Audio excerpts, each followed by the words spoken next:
Yeah, so, guys, you know, we're at World Cup. It might be things like that happening. Look at that. Like we clap. Fixed it! Alright, guys. I was going to say today, but in this clip, we're sitting down with Sean Madden with Betty White. It is a white C6 Corvette stick shift. You know, T56, as everybody in this video is. Super badass car. Just went a 715, 713? 13. Okay, yeah. cool. Get it right, dude. Yeah, Come on. I know. I'm mentally challenged, man. Come on.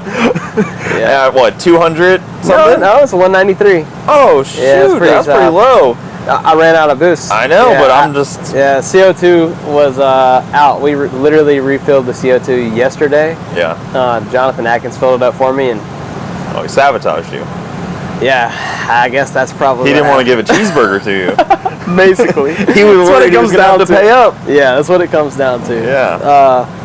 I don't know. Still was super smooth. And as soon as I was like on the pass, I knew how much boost I had in the ramp. So I was thinking to myself, like, this is it. Like, yeah. You know how long I've been going for sixes. Oh, yeah. I mean, what is this car? I've seen it out probably for 3 years now, I want to say, where it's been like actually going for like low 7s to 6s. Yeah. I want to say, is that right? I think right now, like, my goal is like, I'm just gonna skip the 6s. I'm just gonna go 5s. Oh, go right to 5s. Not happening. You might need to find a little more boost. Do you think that turbo's got a 5 in it? Man, honestly, that turbo for sure has a 5 in it. Yeah. Has it done it on other cars? Yeah, it has actually. Okay. Yeah. That turbo's been 360 in the 8. So pretty what bad. Is that, a 118. 118? Yeah. God, they're just getting bigger and bigger. Yeah, they get bigger and bigger. Yeah, so guys, if you hear anything or see anything, we're at World Cup and there is welding going on the back end of this car right now. So, you know, if my rear end's got a crack in it. Yeah.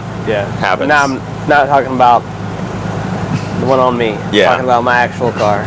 Cracked rear end. Yeah. And this is a pretty unique car too because it's got a billet LS block, and I feel like there's not all that many billet blocks in the stick class. There's actually some rumblings in one of the other camps about outlawing billet blocks. Really? That's what they're saying. If the class gets too fast, they may have to do that to kind of hone it in. Yeah, I mean, I could see that for people that are scared, but it's literally called outlaw stick for a reason. I think if it's that, then they should stop calling it outlaw stick. The term scared outlaw stick, scared stick would be better. I don't know, but I mean, cast is fast too. I mean, you look at the world record holder right now, it's Nick Mann, and he's got a cast block. Yeah. So I mean, I don't really see why anybody would complain. Yeah, Nick Cole-Mann, I mean, he was telling me he's probably making 3,000 horsepower. Yeah. I bet you he's making every bit of 2,800, 2,900 to the tire. Yeah. He's a good friend of mine, and I've talked to him. And I think that's right where he said he was probably at, you know. But they say cast ain't fast, but cast went 649 with a T56 and a freaking S10 brick of a race car. Yep. So, is the billet block even that much lighter? No, it's heavier. It's heavier, right? I have a cast aluminum block right here that's filled with concrete, and it's 50 pounds lighter than the billet block that's in here. Yeah, I think a lot of people don't realize that about the billet blocks. Yeah, it's so much denser. Yeah, so dense. And even the iron blocks, like, they're probably pretty comparable then. If that's 50 pounds heavier, that's about an iron 50 block's pounds, about 100 heavier. Yeah, that's about 50 pounds lighter than an iron block. Yeah, you know? So it's not really that crazy because you got what? How much weight sitting here on the nose anyway? 25 and 25. Yeah. Whatever that is. So there you go. So it would have been made up right there anyway. Yeah, so again, basically. it's like the billet just gains you that reliability. Yeah. And somebody like Granis, he can't do what he's doing with a cast block. It's just not going to happen. No, not on a 2J. No, I mean, look at Rogers. Rogers has a cast block, and you know, he's not putting up near the mile an hour that Granis is. You know, he's getting pretty close to the ET because he has a nice, consistent car that works well. But you know, Granis has been 660 and an absurd amount of mile an hour. I think he still holds the record for mile an hour, like 223 or something like that, which is just insane. Yeah. You know? Yeah, that car's rolling out. I mean, it's been in the stick shift game exceedingly long compared to some of these other guys. I mean, like you were saying, 3 years. right? Yeah. From when you were really chasing it. And your car's pretty interesting too, because maybe I just didn't notice it at the time, but I feel like a lot of people progress into Outlaw stick, and it seems like you were like, oh, I want to race Outlaw stick, and was like, I'm gonna build a car to race it. Well, no, I guess I actually progressed too. Not many people really know what the car was before this, but I bought this car from my buddy, and he was having some financial trouble at the time. We all go through it. Even I was. I sold my motorcycle just to give him a down payment on this car, and he was like, dude, if you can give it to me and you can hold my car as collateral, but I'm gonna come get my car back. He loved this car. It made like 1200 wheel, big single turbo setup, was still IRS, very street car. Yeah. Super street car. Still had AC and everything. But I just kept modding it, and I was waiting on him to give me the money back. And I just kept modding it, and we would still go to the racetrack together, and we would take turns driving. It was just a great buddy experience. But eventually he was just like, bud, you want to buy the car? Like, you can just buy it. And I was like, yeah, I'll buy it. And then it just kind of slowly transformed from a 1200 horsepower street car into the monster that it is now, you know. Interesting. Yeah. So you were racing it where at the time then, mostly? Mostly at my local track. So I'm from Louisiana, down south, Monroe area, my local track. Or I'd street race it, if I'm being honest. So we'll go to Mexico. I mean, yeah. You don't have to pretend you weren't street racing it to us. I don't think any of us really care. Yeah. So, and then you were like, hey, those guys seem like they're having pretty good fun Corvette stick racing. Well, and you were smart because you didn't leave it IRS. Yes. You didn't leave the transmission where God did not intend it to be. Yeah, God in the rear, did not intend on the diff. Yeah, exactly. It's not the spot for it. No, it's not the spot. It's not how drag cars were meant to react. The suspension is meant to work and stuff. But after probably about the 60th time pulling the transmission, and I was also pulling the rear wheels and the cradle and the diff and all that at the same time, I was like, screw this, man. Like, we're going to 4-link this thing. And we did. Me and my buddy Taylor, the guy who's welding on the back of the car right now, me and him 4-linked it at his shop. And we had no idea what we were doing. We actually put the 4-link brackets in there upside down to begin with. It's a good start. God, dude, we had no clue. I was talking to the guys today, like, the amount of stuff we've learned over the past 6 years is just insane because, you know, like, I was hard pressed to go 9 like 5-6 years ago, and it would be like a 9 like every other pass, and like we just went back to back 7-1s at World Cup. We probably would have won a 6 if we would have had some CO2, but we just ran out. Yeah, if Jonathan didn't sabotage you. Exactly. Yeah, exactly. That's the narrative I'm gonna swing here, you know? Yeah. And it's pretty interesting. So you're still sitting, what, number 5 qualifier? 4? Number 5 on the list. Okay. Yeah. And right now, as we're filming this video, there is a rotary sitting in number 1 qualifier of stick shift, went 680 at 204, which I don't know if that's happened in stick shift at this level, so that's pretty cool to see. Man, that's badass. That's really bad. Let me ask you this. I haven't even seen the car, so just tell me. Does this thing got wheelie bars? Yeah. It's a Starlet, man. Golly. It's a little Starlet, little Guys out here with wheelie bars. You're street outlawing us right now. Yeah. You know? He's the real outlaw. Yeah. Yeah, he's the real outlaw. So you're getting 4-cylinder. No, it's a rotary. Golly. Yeah, it's a 1.3 liter. Yeah, 1.3 liter. No cylinder, no piston, no rod, none of that junk. Yeah, super outlaw, dude. Yeah. Yeah, that makes way more Get power that man a cheeseburger. Yeah. So if anybody doesn't know, the joke with cheeseburgers is Jonathan Atkins said if any LS breaks his record, he's going to buy him a cheeseburger. You know, Nick said that he still hasn't got his cheeseburger yet. Oh, so Nick Cole-Mann currently has the record, and Jonathan Atkins has not paid up a cheeseburger. Yeah. I don't know what he's got against us LS guys. Sabotaged my CO2. Hasn't given Nick his cheeseburger. No, it's... I don't know what's going on here. There should be, maybe you need to, like, protest him. You know, I got him an apron last World Cup that said, I forget what it said. It said something about LS is my daddy or something like that. It was a nice apron, you know, that he could cook the cheeseburger with. Because I knew somebody was going to break it, but we still didn't break it last year. But he has this apron hung up in his race trailer. still to this day. So maybe we should just like bombard him and be like, hey, where's the cheeseburger? Like, we need you to throw the apron on right now and cook us this cheeseburger. He's probably gonna show up with like a vegan cheeseburger for Nick. I hope that he shares it with me, so I can get like a taste of what it's gonna be like, and maybe that'll give me like the boost I need to put this thing in the 6s. So right now the record for H pattern 649. 649. Yeah. I was gonna say, like, I don't want to micro record it too much because it's just H pattern, or is it T56? What do you guys normally call it? H pattern. H pattern stick shift record. Yeah. So and that's what all the guys are going for. So that's why I don't think there should be a outlaw on billet blocks or wheelie bars. In my honest opinion, like I joke about that stuff, but honestly, it doesn't matter. I feel like people should just show up, and as long as you're not running like a clutchless style transmission, like one you have to hold in gear, like a Lenco or something like that. Yeah, like a pro stock style deal. Yeah, as long as you're not running that, and it's because they still make those and make an H pattern shifter for them. Yeah, and like we could have guys come out here and just obliterate us if they had one of those style transmissions. I think that's the only stipulation, that and tire size. Other than that, I think it should be wide open. Well, they did add the rule this year where it's no big blocks. Yeah. Which is a little interesting.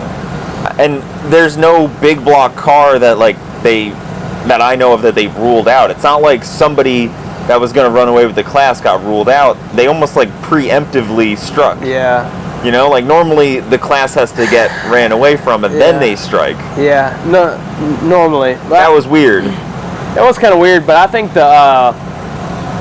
the no big block thing is kind of a silly rule because me and you both know what big block torque is like, right? It hits different than small block, right?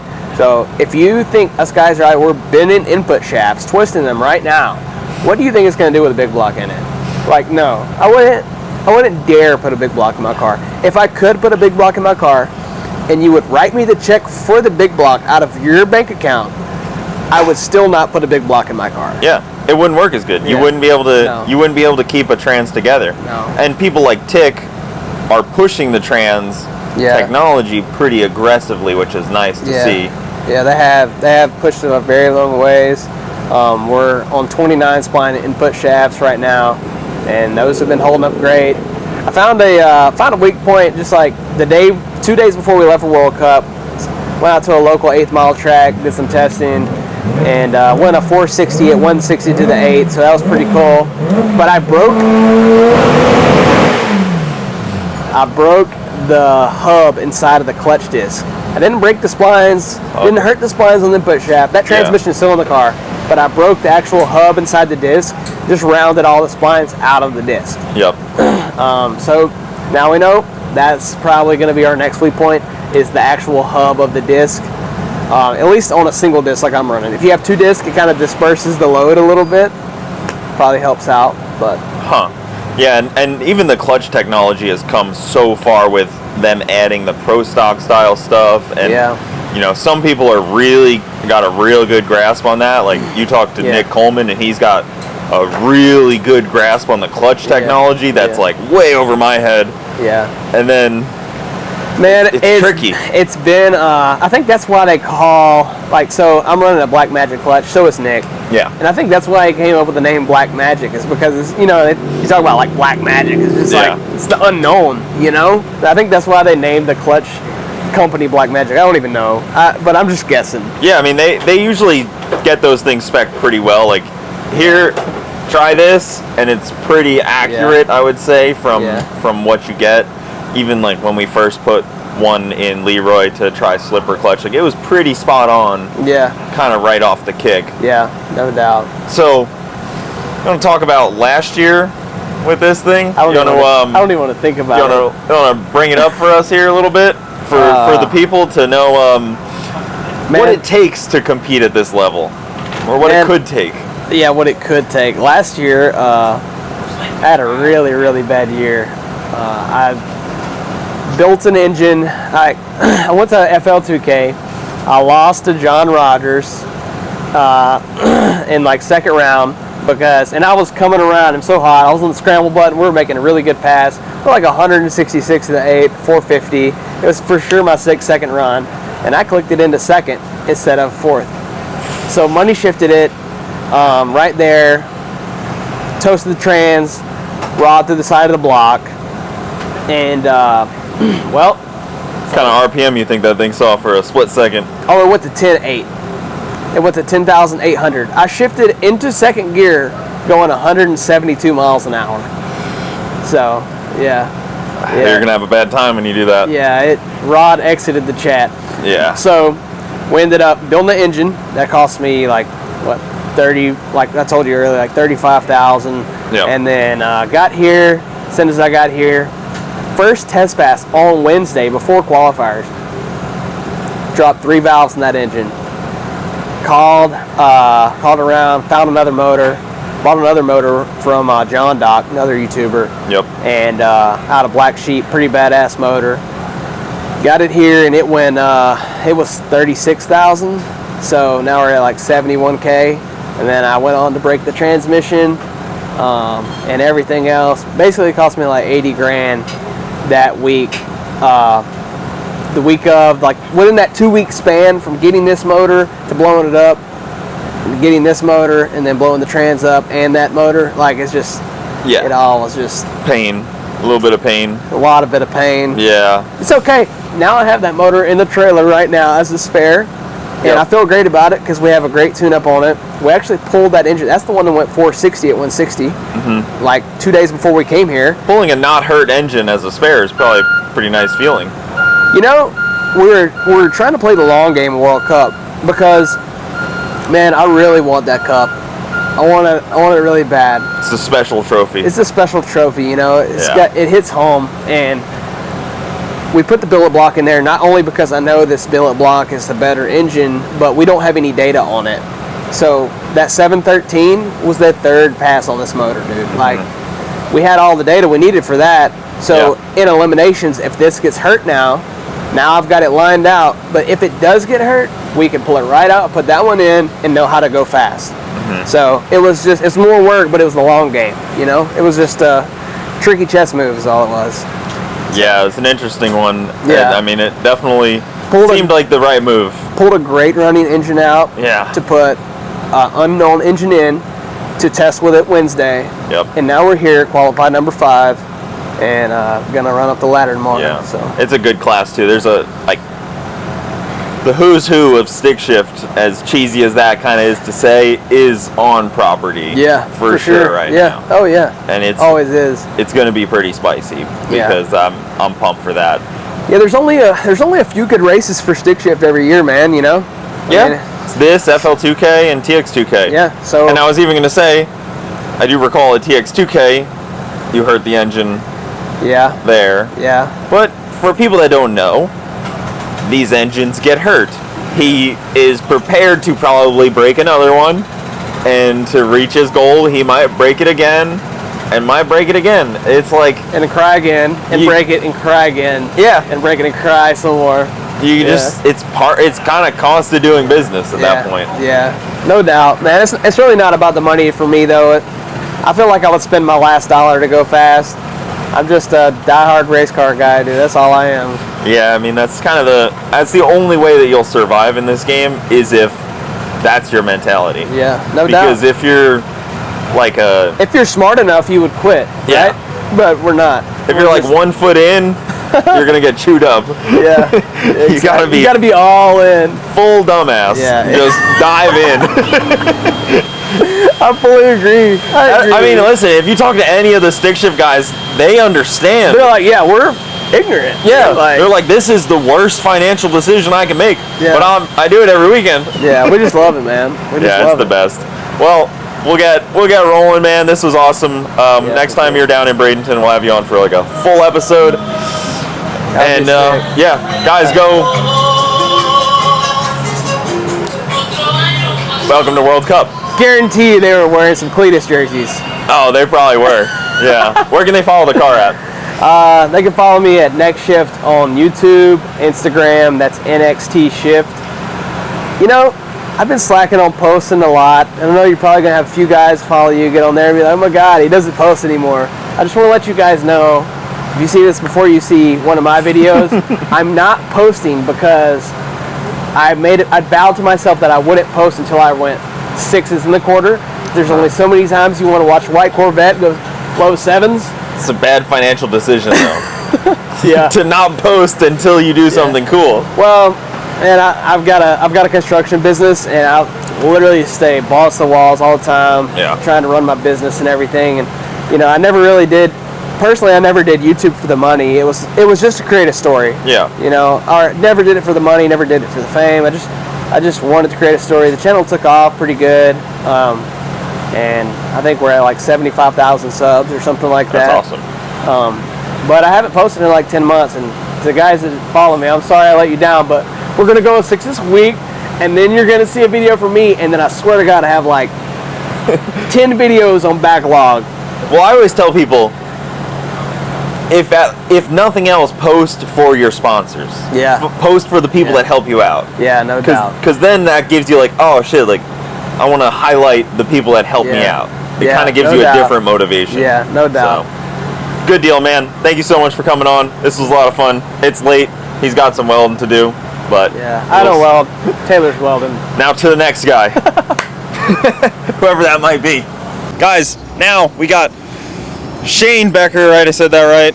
And we got Nick Cole-Mann, Cole-Mann Customs, right? Is that what you go by? Yeah. Is that your business is chassis work, right? Chassis work, turbo kits, wiring, pretty much. I'll build you the entire car. Start to finish, you get a turnkey race car. Yep. And you are one of his customers. Yes, right? sir. Yep. And you have yourself a stick shift F body over there. A broken stick shift F body currently. Stick shift and broken usually go together well. But F body and broken, that one surprised me. So what happened? You broke it at FL2K. Yes, we had an issue where we lost fuel pressure and went super lean, burned up a bunch of exhaust valves, had a backfire. What made it lose fuel pressure? The reference line to the fuel pressure regulator. What was the reference line made out of? It was from Cole-Mann Customs. The rubber line. It was rated for 59 pounds of boost, and we went to 62. Yeah. So he tested your rating there. Oh yeah. And he exceeded your rating. It popped right off. Yes. So, and then you bring the car here, and unfortunately, you hurt it again. And I don't say that lightly. I say it, somberly, because the car is pretty badass. And the PB is what? 701 at 198. Why is everyone so close to 6s, it feels like? Because that extra so many little bit, O's. it's so hard to get that little extra bit because everything's got to go perfect. And then it's so weird. Once you hit that 98, 99, it just starts flowing a little bit easier. Like you know what it takes like to a wall. get there. Yeah, exactly. Until you get to that next stepping stone, and then it fights you again. Yeah, and figuring out what it needs to go that little bit faster.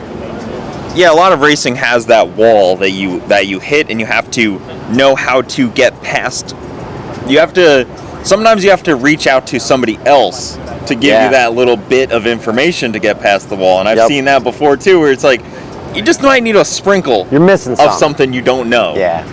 Your gap in your knowledge. And now this LS machine right here, this brick, has the stick shift record right now. Yep. Current H pattern stick shift record, a 646? 49. 49. 49. Damn. 219 mile an Freaking hour. dyslexia.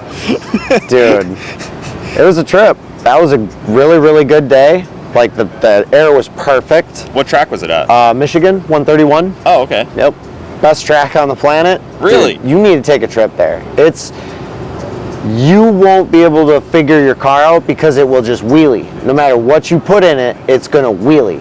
So like figuring out that side of things, man, I struggled with wheelies for a while with it, and going to that track really forced me to figure that out. So like that was that wall to get past the 670, 680 mark I was sitting at, and now I know what it takes to go that extra mile. Yeah. And then, you in stick shift we talk about Hail Mary passes, but then once you talk about actually making the journey to the finals is such a different level of stick shift racing, man, that almost takes a completely different car. that is like, take your fastest pass, throw it the fuck away, because it's pretty much useless. The track's never usually that good, so you gotta like fight the track, and then you gotta watch other people and find out kind of what they're running, and you wanna sit either good on the ladder or you wanna sit at the top. So like, there's definitely a game to be played as far as the ET side of things. Like, if you can find yourself on the good side of the ladder or the bad side of the ladder, I mean, that'll make the difference in the end. And then there's the luck portion of it.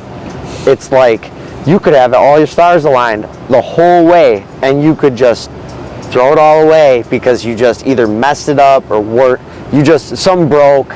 Roll like, the beams. roll the beams, just a silly mistake. We've seen it at TX2K where a car that's like 860s all day somehow ends up in the finals against these 6 and 7 second cars where you're just like, that's crazy. But they did it so consistently, it didn't matter because the other guy, marathon, not a sprint. Yeah, the other guy messed up. Yeah. I mean, it's definitely there's like 2 classes that are most likely to be fixing their cars, I would say, and that's sport front wheel drive, also stick shift. Yep. And stick shift. Yeah. Both of those. Yeah. I mean, if you walk around the pits right now, there's the people working on their cars are front wheel drive and stick shift. Yeah. Just watch that mic. I don't know where it went. It's right here. Okay. Don't want to completely lose it. Yeah, I'll just have to. There we go. I'll just have to AI his voice in. Yeah, right. The whole time. Nice and easy. I'll just have to make some stuff up for you. Let's see if that works a little better. Yeah, wherever you want to try to put it. Perfect. Yeah. So, you were basically just giving us all a masterclass on suspension. He's kind of the guy, it seems, when everybody's struggling here with getting... everybody's not struggling with getting down the track. Everybody's been doing pretty good. But everybody's got their issue. Yeah. And we all seem to fall to you. Even somehow I fell to him without realizing, because you gave me all the information about because making my car go down. Because there's a cookbook on, your basic setups that everybody goes by. 3 degrees here, 2 degrees there. Well, and then he tells you X number of degrees, and you're like, wow, that's really aggressive. Sounds outrageous. But it works. Now, would it work on a street-driven car? Maybe not in the long term, but when what we're trying to do, yeah, it works in the short term. It works really aggressively. So, and you kind of had the book that seemed to work. I mean, it clearly works for your truck, and the LS LT debate is a fun one as well. I love that one. The small block Chevy, the motor is better. The bolt spacing. He's making himself a meme and he doesn't even know it. It's better? It's better. The small block Chevy is better. If I put a small block Chevy in this truck, I would go 2/10 faster, no problem. I really enjoy the LS. No, I don't. It's a piece of shit. It fucking breaks all the damn time. I feel like that's the positive of the LS is it's easy to fix when it breaks. 100%. But the problem is that it does break so frequently. Yeah. So it's like the company that has the best customer service is like, yeah, but like I want the company that I don't have to talk to the customer service. Absolutely. Like that would be my goal. If I didn't have to maintain it as much, I might be able to go to some more races, but when I have to put a new motor in the truck because I've wiped it out from making so many runs on it, it's unreliable, I can watch Atkins make 40, 50 passes, and he just generally goes pretty quick, and he doesn't have to do much to it. But I don't know. I've kind of hit that. Spark plugs since World Cup 22. Yeah, that's what he just said. Right? Yeah. So if you guys didn't hear that, Atkins just said he hasn't changed his spark plugs all year. He said he looked at them every now and then. Yeah. But that's it. Yep. I was like, okay, great. Like what, 60 pounds of boost? He's talking. Something like that. Yeah. Yeah, he's up there. And your car, I mean, you were saying it's making 3,000 on it. What block is it? It's the Dart iron block, the SHP Pro. And it was a Dart billet crank too. Like this thing was crazy on that last motor. Yeah. This is a new motor, and it's tracking pretty much the same, but I mean, fuel flow is crazy. Timing, it's got tons of timing in it for what it is. I didn't think the engine would ask for so much of both, but it does. And math doesn't lie, the ET doesn't lie, so mile per hour doesn't lie. To take a car that 2,700 pounds that fast, I mean, you got to be making some steam. I have a theory that tuners and racers that really kind of know what they're talking about talk about fuel flow. Not just like horsepower or boost numbers, because fuel flow is pretty much everything on how much power a car is making. If it's not flowing the fuel, it's not making the power. It's just not making the power. Like it's pretty standard. Yeah. It's funny because you hear some people say fuel flow, and you kind of know right away that they're paying attention on a different level. It's it changed a lot of stuff for me as a tuner. Like I've been only doing that 4 or 5 years on. I started with MS3, so starting with MS3, man, that is one very difficult system. Yeah. Unless you're like a computer guy and you can really understand all of the frequency stuff, that system is for a very advanced person. The Haltech breaks stuff, it breaks a lot of stuff down a lot easier for someone like me. So, I mean, I've been able to work with that and make changes, and it works for me.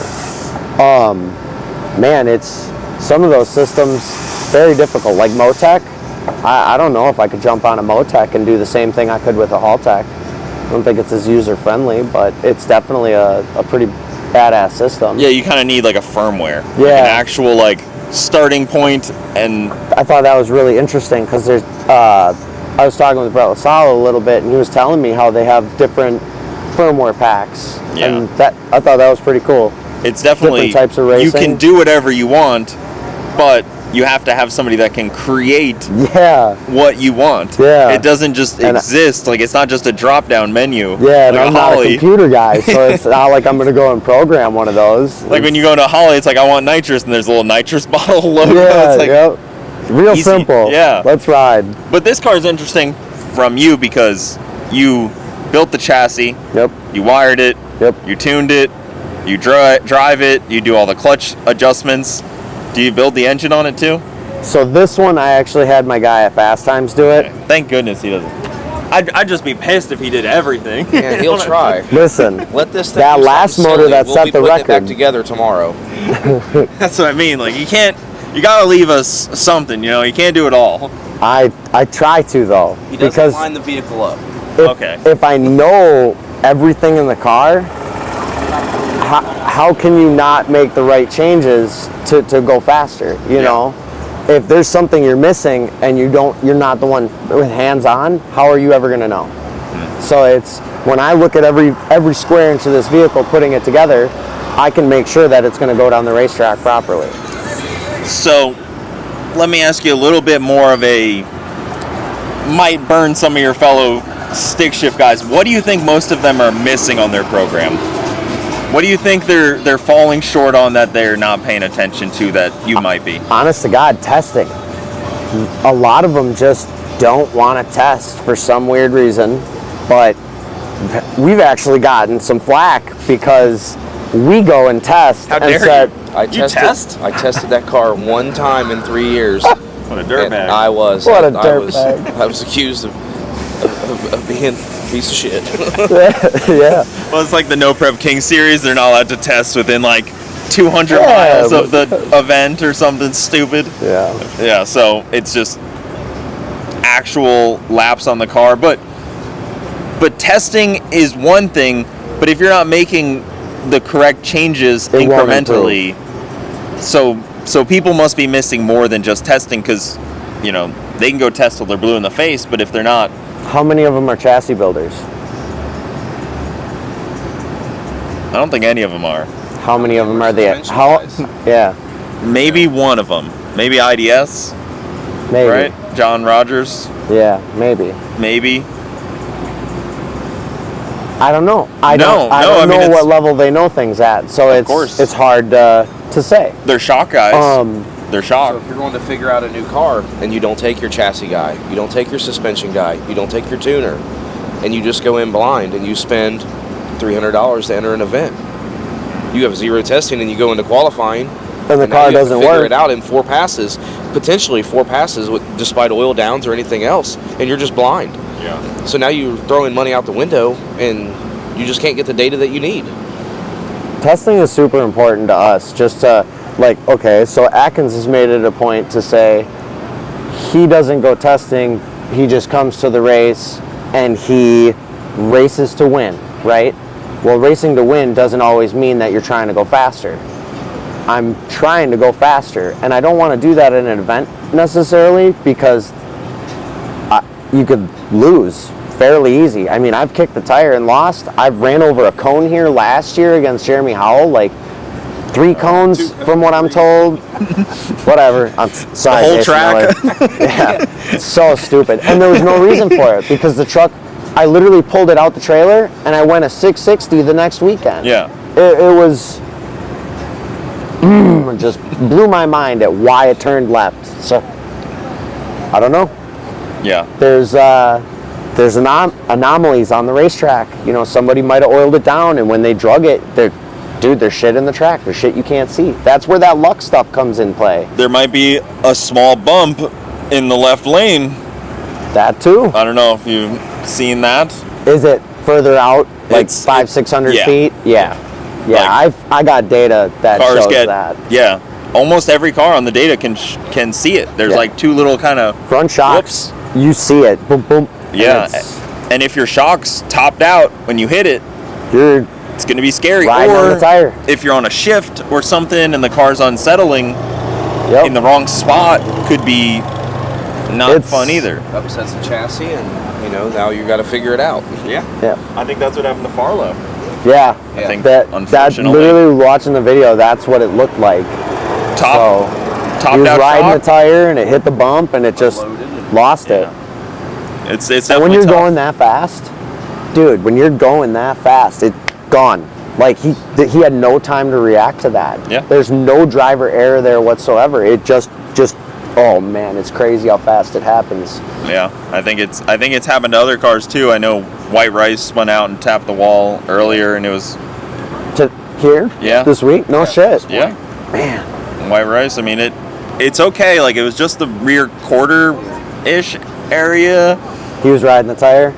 It kind of looked like it. Yeah. It definitely. I mean, it's a pretty light car too, so maybe. He was in the left lane, and then that Lexus was in the left lane too, that like got out there and just like turned left around that 500, 600 foot mark. I think Yeah. his engine did blow up though, the Lexus. Okay. I think he did let go, maybe a rod or 2 from Okay. that 2J. Yeah. You know, it does happen. It It does. 2J guys are the worst. But the clutch stuff too is where a lot of people probably shut down.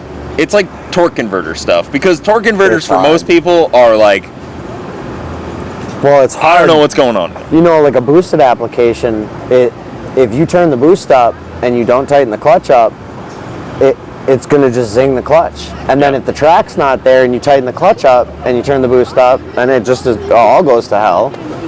If the track is there and it is really there and you don't tighten the clutch up enough from the last pass when it wasn't there, it goes to hell. So like there's a lot of variables that can just change so quickly at the starting line that makes your tune-up just trash. But how could you possibly predict it at an event like this? You How can't. do you know what you're going to go race in? You can't. But still, like, Gives you can do all the multiple testing in the tune-ups, world. but What he means test at by different testing. tracks. So now you know, okay, this day it was cold, the track wasn't really there. I've got data when it's hot. I've got data when it's chilly. I've got data on mild prep versus good prep. And I think different what he tracks. means by testing is we took his car to 10 events 2 years ago. 2 years ago? I Last thought it was year. last year. Last yeah. year. 10 events, we won 7 of them.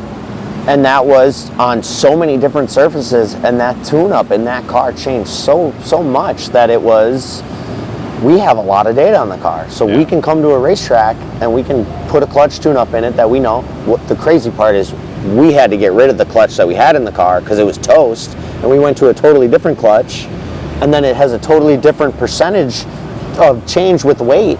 So like we were shooting in the dark here for a little bit, and then we finally got it on the last pass and it dropped the valve on us. So You can have stupid shit happen to you, and it's out of your control. Yeah. And you can't keep going. I think that's where a lot of people get scared of testing too, is Don't want to wear it out. they don't want to wear it out or hurt the motor or something like that. And even in testing, you have to first be able to duplicate a pass before you can even Say something is real. really incrementally Yeah. start changing, because especially in stick shift, like, you know, I was with Garrett the other day and they did put the body on, but like it's so hard to do back-to-back testing With a stick car. Yeah. Because you can make a mistake on the shift. You could make a mistake, not even a mistake, but like chatter the tire like he did on Yeah. the second pass. Man, that slowed it down. a but he little still bobble ran. into second gear, like a little bit, you Yeah. know what I mean, just like I've a noticed little list. weather doesn't like affect it super duper bad if it's not, but if it's not like 80 and up, right? If you have 80 degree weather and down, it seems to be fairly, you can keep the car pretty reasonable, you know, within a couple hundredths, not tenths of a second, you know? It's, man, stick cars are crazy. There's so many variables that can change it. Well, that's what's so cool about them, and that's honestly why I'm making this entire video talking to stick shift drivers, because they are truly the outlaws of this whole deal. It's like the outlaw class still. Yeah. It's the only outlaw class, really. Yeah. The I think only true rule is outlaw like class. tires and big block now, No big block. which Yep. is an odd rule. No, Was there a big block that was like, No, but the fact is, if I came in here with a big block, that 6 would turn into a 5, and it would be ridiculous. That is a lot of more power that is on tap. Like that making 3,000. I'm leaning on do you that thing think like the crazy. trans of these trans could handle a big block though? I don't know. That's what we're all kind of I like. don't know if the Magnum or the 56 would, but I think maybe the G101s or 105s, maybe. The 101s are weaker. Well, the 101, yeah. From what they're like 1,1600 at the rating at least. So that's what I think about with rules, though. Like, why make a rule unless like you have to? This is World Cup, guys. Did they park right there?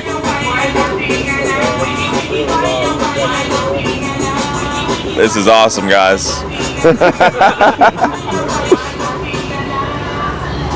Now they're parked. Okay, awesome. Good stuff. All it takes is Turn it one down. guy like me who has enough motivation and drive to get the parts that he needs put in the trans to make it go that fast. Yeah. Like, we got Matt Goins, he helped me with getting the tail shaft housing and the slip yoke that I needed to actually hold the kind of power Matt that I've at been- Tick? Yeah. And man, so far the thing's been operating really smooth. I need to pull the drive shaft and really inspect the yoke, but it's, once you find the weak point, you gotta fix it. Is it just the bearing in the back then? It just can't handle it? No, it's the slip yoke itself. It just starts twisting the splines because Really? the diameter or the thickness is too thin. So he found this other slip yoke that has a much larger thickness to it, and it's been super happy about it. I can say this has been the smoothest the truck's been running down the track. Like, just how Yeah. it drives down the track. Well, you're sitting pretty good in qualifying right now. You're Yeah. number 2 qualifier. Yep, I would say it's a pretty good spot to be for I'm feeling good. after 1 qualifier, 211. You're the high mile an hour of the class. And we don't know what happened with the rotary guys in the past 6 weeks, but they've really figured some stuff out, because there's It's that 3 of wall. them guys that have came out of nowhere and just went 6s. It's that wall. They got past the little wall that was holding them up, and it fell together for them. Sometimes I think people with like a rotary look at it like it's this foreign thing, or like people with like odd combos look at it like it's a foreign thing, instead of like zooming out and being like, no, it's just a car. You treat it like a car. Yep. They treat it like it's this, oh no, those guys do it this way, but like ours is different. It has to be done this way. Yep.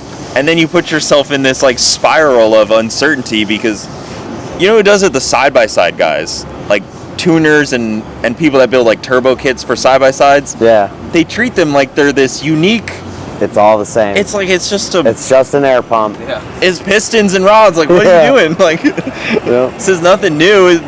Like, it exists already, and I feel like the rotary guys have finally caught on to. Dude, all I know is he made a hell of a pass. The rotaries are just a super temperamental platform. Like, the tuning window on them just seems to be so much tighter. Dude, they just ride the wheelie bar, first, second, third, and like they gotta like pedal it, steer it, point it, go. Yeah, it's busy in there. It's busy in there. It looks, you know it. It looks busy from the starting line, let alone being in it. Yeah. And the pass, when he went the 83, the pass wasn't like super duper clean. Yeah. He's got more in that thing for sure. I bet that car goes to 72 by the end of the weekend if they keep at it. Well, and even like what you were talking about earlier, you know, you can set up a car to be as neat and tidy down track or as darty and all over the place as you want. It's just about that refinement of the combo and testing. The only way to do refinement is by test. Yes, and also plotting, I'm sure, and actually understanding your chassis, or just... Yes, I have never plotted a thing in my life. It's more so understanding push and pull points, leveraging, right? I personally don't think instant center is really I don't want to say it's not a real thing, because there's a lot of people out there that'll be like, he's wrong, but I don't give a fuck about you. I care about results, so I don't focus on the instant center, because you can get really hung up on that. Yeah. So if you just put the bars in the angles that they need to be to do the job you're looking for, and then see results from it, that's what speaks. If it doesn't get the results, then you change it. Well, and how do you handle your car separating down track? Because, you know, people set their bar angle at ride height, and then it's like, okay, but it's not at ride height 100, 200 feet out. It gets multiplied. It's different. The leverage gets multiplied the further you get down the racetrack. So now you need to balance the car front to back. Otherwise, you get an over, like you're talking about, you're riding the tire. Yeah. It's a hard balance to get the car to not separate all the way, still maintaining the leverage in it, because you don't want to ride the tire. You never want to ride the tire. Then you're literally, the track and the tire are the only things that keeping you going. If you can figure out how to get the car to constantly leverage itself, I mean, you'll always have traction. You can always pour more power to it. It'll always go faster. Yeah, I think a lot of people, you know, maybe listening to this don't realize how actually sketchy it gets when a car is separated too much. Yeah. Because they all see that, like you see Grubworm, you know, he's not quite maxing out the shock, but you see it separated a lot. But then there's a point of over separation where you don't actually have any, you're just solid mounted the car basically. You get air under the car too, and that'll pick it up even further. So it's just a balance between how much air you get underneath the car, how much is over the car, how much you're using to actually push the car down. So it's like the same thing with the front end. You know, the wind driving the front end left and right, like we've seen at FL2K with Granis. Like, that was a real sketchy, like, he could have lost the car right there. As soon as they put braces on it, it seems like the car is a lot more stable. Yeah. Like, they put braces on the back on the bumper. Like, we looked at it, and it, like, had pushed in 2-3 inches in those pockets, and that's almost like what made the car real darty. Yeah, like it was just cupping air on one half of it. Yeah. So it was just pushing the car wherever it wanted. Well, aero at 200 miles an hour is doing some weird things. You know, 8th mile, you can get away with having some crappy aero. You can get away with it. Yeah. It's not helping you. But then when you see stuff like that, that's why, you know, Leroy's new body picked up so well. You were saying you're thinking it's probably more downforce, right? Yeah. Which, well, dude, I would love to see him just put a wing on it, like a Top Fuel funny wing, like something that really puts some force on the ass of the car. Because in his video, he was saying how the car gets a little sketchy up top with no body on it. I mean, I get it, the front needs a little weight on it, but at the end of the day, if you're hooking and booking and it ain't wheeling, fucking let that thing ride. I think it would go the same ET in mile an hour if it had the wing on it as opposed to the body. Because I don't think the aerodynamics mean a damn thing. I bet you say that. I get it. Yeah. I mean, I get it. I think also people don't realize the underbody of the car, how important that is, It's too. extremely important. Like, you look at Brett's new car, and it's like carbon. It is flat. You can't see Front to anything back. under there. It's Yeah. flat. It's badass. Yeah. That's where a lot of the dirty air is coming from, is under the car. Because cars are fairly slick. Even a truck is fairly slick up top. Yes. But then under, you got like frame rails, dips you and got holes and drive shaft. You got all the bars, the chassis bars. I mean, there's a lot of stuff that can drag under that. Yeah. So aero gets funky, and it'd be interesting to see Garrett do it. Would you do it like some of those weird no prep guys where they mount it to the diff and they just drive the diff right down? That's a brilliant idea. Like, that is, you don't really want the car, because with that leveraging thing, you could get the car to leverage while having the rear end stuffing the tire onto the racetrack. Yeah. So you could have 2 times the leverage, not literally 2 times, but it's... Well, because instead of just like squishing your shock, you're actually just pushing the tire. Yeah. You're skipping one step. But that's like basically adding a 25-pound brick to it. Just to the axle, get a little more weight on the tire and see where it goes. Yeah, it was a really smart move to just put it right to the diff on those things. It's pretty cool. No prep guys, I feel like, always have the out of the box ideas. Yeah. Because it's Outlaw again. Like you bring some crazy stuff. You see beater bump with the butthurt bar or whatever that was else. Awesome. Everything's a gray area. If there's not a rule against it, it's a gray area. Yeah. Well, even like with wings, like you guys could do that. If you put a wing to the diff, I don't think anybody would really come after you. Nah. It might not help you. I think there's a couple guys that would complain. Be like, I don't know what he's doing, but I don't like it.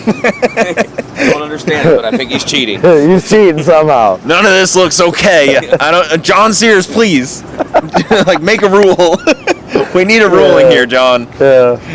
But all right, guys, that was fun. Where can they find you guys at? Social medias, your business? You just kind of race, right? He's got his own thing going on too. Let It Eat Performance Performance Intent.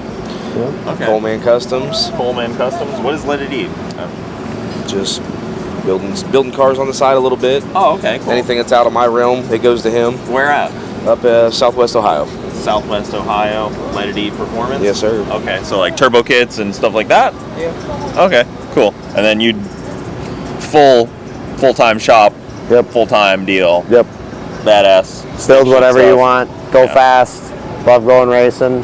Love going to the track with people and helping them go faster. Yeah, and you're up in Wisconsin? Yep. Okay. Wisconsin. Yeah. Waukesha, Wisconsin. Waukesha, Wisconsin. Yeah, you guys are way north of me. But guys, go check them out if you want to watch some of these cars. 1320 Video has probably done features on both of them, I'd imagine, or they've been in some of the videos by now. But we will go to the next person. All right, so now we're here with more HP, more people that have been trying to get on the show.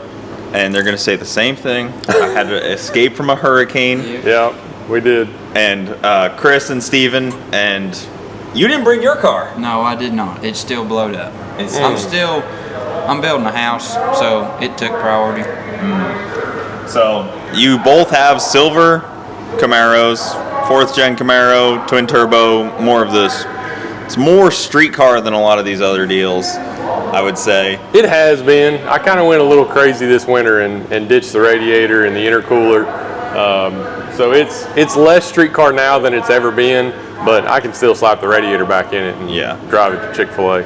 Now, it may sound mean, but I was a little excited to see you two bring one car because running 2 cars It's in hard. the same class. If you guys were in different classes, I'd be like, all right, it's fine. Right. But you guys go one after another, so nobody can help the other person at all. It's really hard. And nobody's understood that for the longest time, but now there's a few guys that have like multiple cars that they're tuning and they see the challenges. And I've been the one tuning both of these cars and trying to get them both down the track. And I've got my own struggles. And then Steven calls me from the return road and he's like, dude, my car did this. Why did it do this? And I'm like, brother, I'm getting ready to run. Like, I don't know. But if you were in like Wild Street or something, it'd be fine. It would be. And I've considered going to it and being a stick car in Wild Street because my car fits a lot of those rules. Yeah. Like, it's still a street car. Yeah. Well, what's the PB on your car? 750. 50. Yep. Last year, off the trailer here, it ran a 59, and then you backed it up with a 750. Yep. And again, that's not super competitive in this class. It can win the class because There's this been class slower is cars crazy. win, yeah. But honestly, you'd probably be more competitive in another class with a stick shift. Because like Kyle Boosted Boys with his MR2, he went into a different class, even though it's like a sequentially shifted, but I think the 4 cylinders are allowed to have something like that. Right, yeah. Maybe, I don't know. It's weird. But your deal, you've just been kind of fighting with a little bit of stuff on it, right? I've been fighting with a lot of bit of stuff. Yeah, it's I don't know. It's like everybody looks at the car and thinks that it's top of the line everything, and it's really like it to me. not. No, it's That carbon 100%. roof?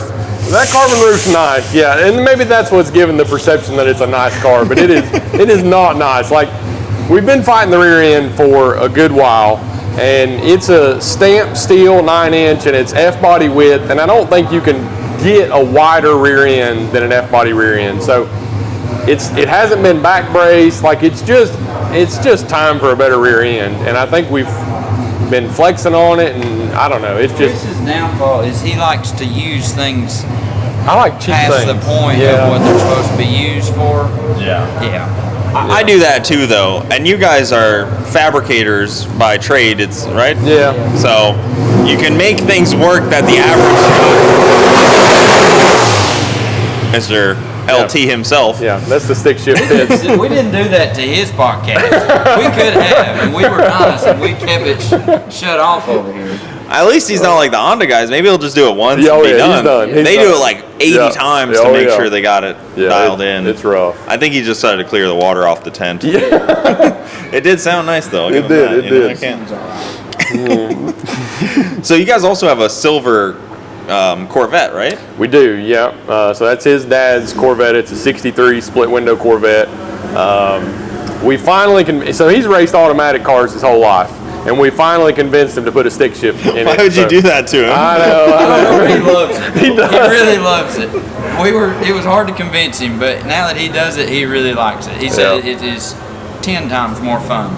Yeah. So And it's a race car too. Like it's it is, yeah. Yeah. Like it didn't start life as a Corvette. It started life as a tube chassis car, and it's beautiful. I mean, I think we would say that because it's ours, but it is a beautiful race car. and somehow it matches the silver and black. scheme Yep. that you guys have, Yep. which is Yeah, I don't know how it all worked out like that, but it seemed to match. it works. It Yeah. works. Where are you sitting in qualifying right now? I got it. here. Dead last. I'm currently setting dead last. Second to last. Oh, second to last. Yeah. Yeah, no, you're second to last. You're He number pulled 22 out of 23. I did. I had to pull over at the finish line so that I got a full pass in, but it was on a pass. It was doing really good until that 2-3 gear change and the input shaft said that it was done. Ugh. So last night we pulled the transmission out and put another one in, and I think we're ready to go for round 2 of qualifying. And Thomas actually, that's him now. That's Thomas. He lent you his transmission. He did, To he put did. in that, which bold Yeah. move. So we did an even trade. He gave me a perfectly good working transmission, and I'm going to give him a broke one. So I mean, I think it's fair. That is a good trade. Yeah, it's a good in the trade. end, Tick probably sees them all. Yeah, absolutely. Dick's actually bringing us parts Yeah. today. Yeah. Yeah, straight from the source. Yeah. So we're going to have the parts to fix this one that I broke last night if somebody needs another one. They need to be on property for like the full week for Oh, yeah. the stick shift guys, Yeah. just for support. You know, come Yeah. with like the bucket prepared to rebuild them, the big claw that Yeah. can pull the gears off, all that Yeah. annoying junk that Because comes that with is a TV. exactly what happened to mine last year. I broke the input Yep. shaft during the race. I was out winning, leading by a mile, and it Yep. broke the input shaft. Terrible way to lose. Yeah. It's hard out here. What happened to you at FL2K? We didn't make it. Oh yeah, you guys did not Yeah. make it to Yeah, FL2K. so FL2K was the weekend after the hurricane hit Western North Carolina, and yeah, there wasn't no making it to that. Yeah, you guys we were talking a little bit. You were back and forth on trying to make it, and Yeah. I completely understood not making it because it's the Helene hit kind of in your neck of the woods. It did. Yeah, there were people in our town that lost everything. Thankfully, our property's kind of up on the hill a little bit, but yeah, it hit the area very hard. But Yeah, that's racing tough. kind of took the back burner there for that weekend. You can't pull out to go to a race when your town's hurting. No. Like we had neighbors to help, and people to dig out in their driveways and their cars and stuff. Yeah, people had mud in their houses and trees laying on top of the roofs, and You guys seem like you're kind of small town type Oh, yeah. of stuff too. So Yeah. once you're in a small town, you have to look out for each other do. because nobody's just going to show up and help. no, that's a fact. Yeah, that was sad, man. It's still rough up there. You know, Sam, who works for Garrett, he's from Asheville Right. originally, so Yep. it's like his daughter still lives there and stuff. It's insane. It's so sad. What's the next plan for this car then? What's your next race after this? We like Street Car Takeover Bradenton, and then obviously the reunion. Yeah. We like those two races. We like Texas. It's just a little too far. It is really far. I didn't go when they moved it to Dallas. You know, that couple extra hours. Yeah. I went to Houston. We talked in Houston. I was there in Houston when you tapped the wall. Yep. Sorry to bring that up. Yeah, appreciate that. Listen, we both tapped the wall. I tapped the wall just a little slower. Yeah. What happened there? You were chutes out, and then the chutes pulled you? Yeah, when I threw the chute, it pulled the back tires off the ground. So I was on the brakes, and you can look at the data log, and I've got the drive shaft speed, so the rear wheel speed went from like 190 mile an hour down to 60 mile an hour. So I was dragging the brakes, and when the rear tires came off the ground, it really stopped them. But then it set back down, and the rear wheel speed went back up to like 185 or 190, and it was just all over the place. And there wasn't. It's hard to drive a car when the back tires aren't on the ground. Yeah, it turns out it's like the Honda guys. Yeah. You don't have as much contact patch up front. Right. Yeah. It's not much braking. The front brakes on a drag car don't do all that much because the contact patch is so small. And we've talked about that wreck 100 times, and it's funny how it seemed like everything slowed down when it was happening, and like I kind of understood everything that was happening, but my number one concern was it was a qualifying pass, and I was racing Joel Granis. I knew he was coming, and so my major concern was getting over into his lane and getting T-boned. So the other option was just to hit the wall on the left side, and I chose that route. Well, Chris is always out on front on Joel Grant. He's never been beat by Joel Grant. That's a fact. Undefeated. Somehow Joel's like a half a second faster than me, but he's never made it to the end of the track first. Well, in qualifying, he does things sometimes where when they're trying to get the car dialed in, they'll just let the other car go, and then they'll... Right, yeah. But then... He wasn't doing it that time. He was trying to race. I didn't mean like that. I meant like, you know, sometimes they're struggling with the two-step or something like that, and then the other car goes, and then But then you have this car that's coming up at 200 miles an hour, and you're over here trying to gather it back up, and you're like, shit. I was sitting in the car like this the whole time, just knowing that I was about to get hit. Yeah. Thankfully, I didn't. It's going to be an interesting class because still so far a lot of people haven't had good passes in this after Q1, and now, you know, we're already at, what are we, 11:30 on Friday, and we still haven't even gotten like 20% through Q2. It's going to be a long time before we get to Q2. Yeah, and you guys are at the end. And we're supposed to get 2 rounds of qualifying today, and you know they're very optimistic about that, but I don't see that happening. I'll be the guy that break it to you. You're probably not getting And it stinks too because Stick is a 32 car class, and Saturday night we lose our qualifier because that's the first round of the race. So what was originally scheduled as 5 got shortened to 4 rounds, but now it's really looking like we might get 3. I'm actually very glad that they did that though, as like a spectator, because they gotta start early. Yeah, absolutely. They just have to. Well, the time changes too. So on Sunday it gets dark an hour earlier, so it's dark by like 5:30. So I mean, you got to get the race done earlier. Yeah, I'm glad they did that. Even, you know, take away the qualifier for maybe take away another one for X front wheel drive, and then go into an 8-car field on there you go on Sunday. You know, the classes that break all the time should have less qualifiers. Yeah, exactly. And you guys actually won FL2K. I broke my gas pedal. You guys welded her back up for me. I was sitting there on the 2-step. Got on the 2-step, and then the gas pedal just was limp on me. Do you have a stock F-body gas pedal? I do. They're not that strong. No, they're not. They're like the littlest bit of weld on that thing. Yep. Still holding up. I never actually fixed it from when you welded it. Yep. Nice. Well, you know, there's what is that FFP that makes those pedals? Yeah. And it's like a bolt. I think They have it for Mustangs where it's a bolt-in. I don't think they've made it for an F-body yet. I don't think so. My firewall there has got a lot of hammer marks in it also. Yeah. So, like, it doesn't exactly... Yeah. If it was a bolt-in kit, it probably wouldn't sit flush at all. Yeah. You might just have an extremely strong right leg. You never know. I know. I mean, all my automatic driving, my left leg's just gone completely useless on me here. You see me walking and I'm kind of just limping. What do you do with your left leg when you race? It just sits over there? Yeah, I'm kind of stretching. Doing aerobics. You know, believe me, I would love to race stick shift, and I don't know. Maybe if they made like I hate to already put myself in B group, but if they made like a diaphragm clutch synchro class, maybe that would be more interesting. Yeah. Because it's tough to compete with those 6-second cars. The no rules life is terrible.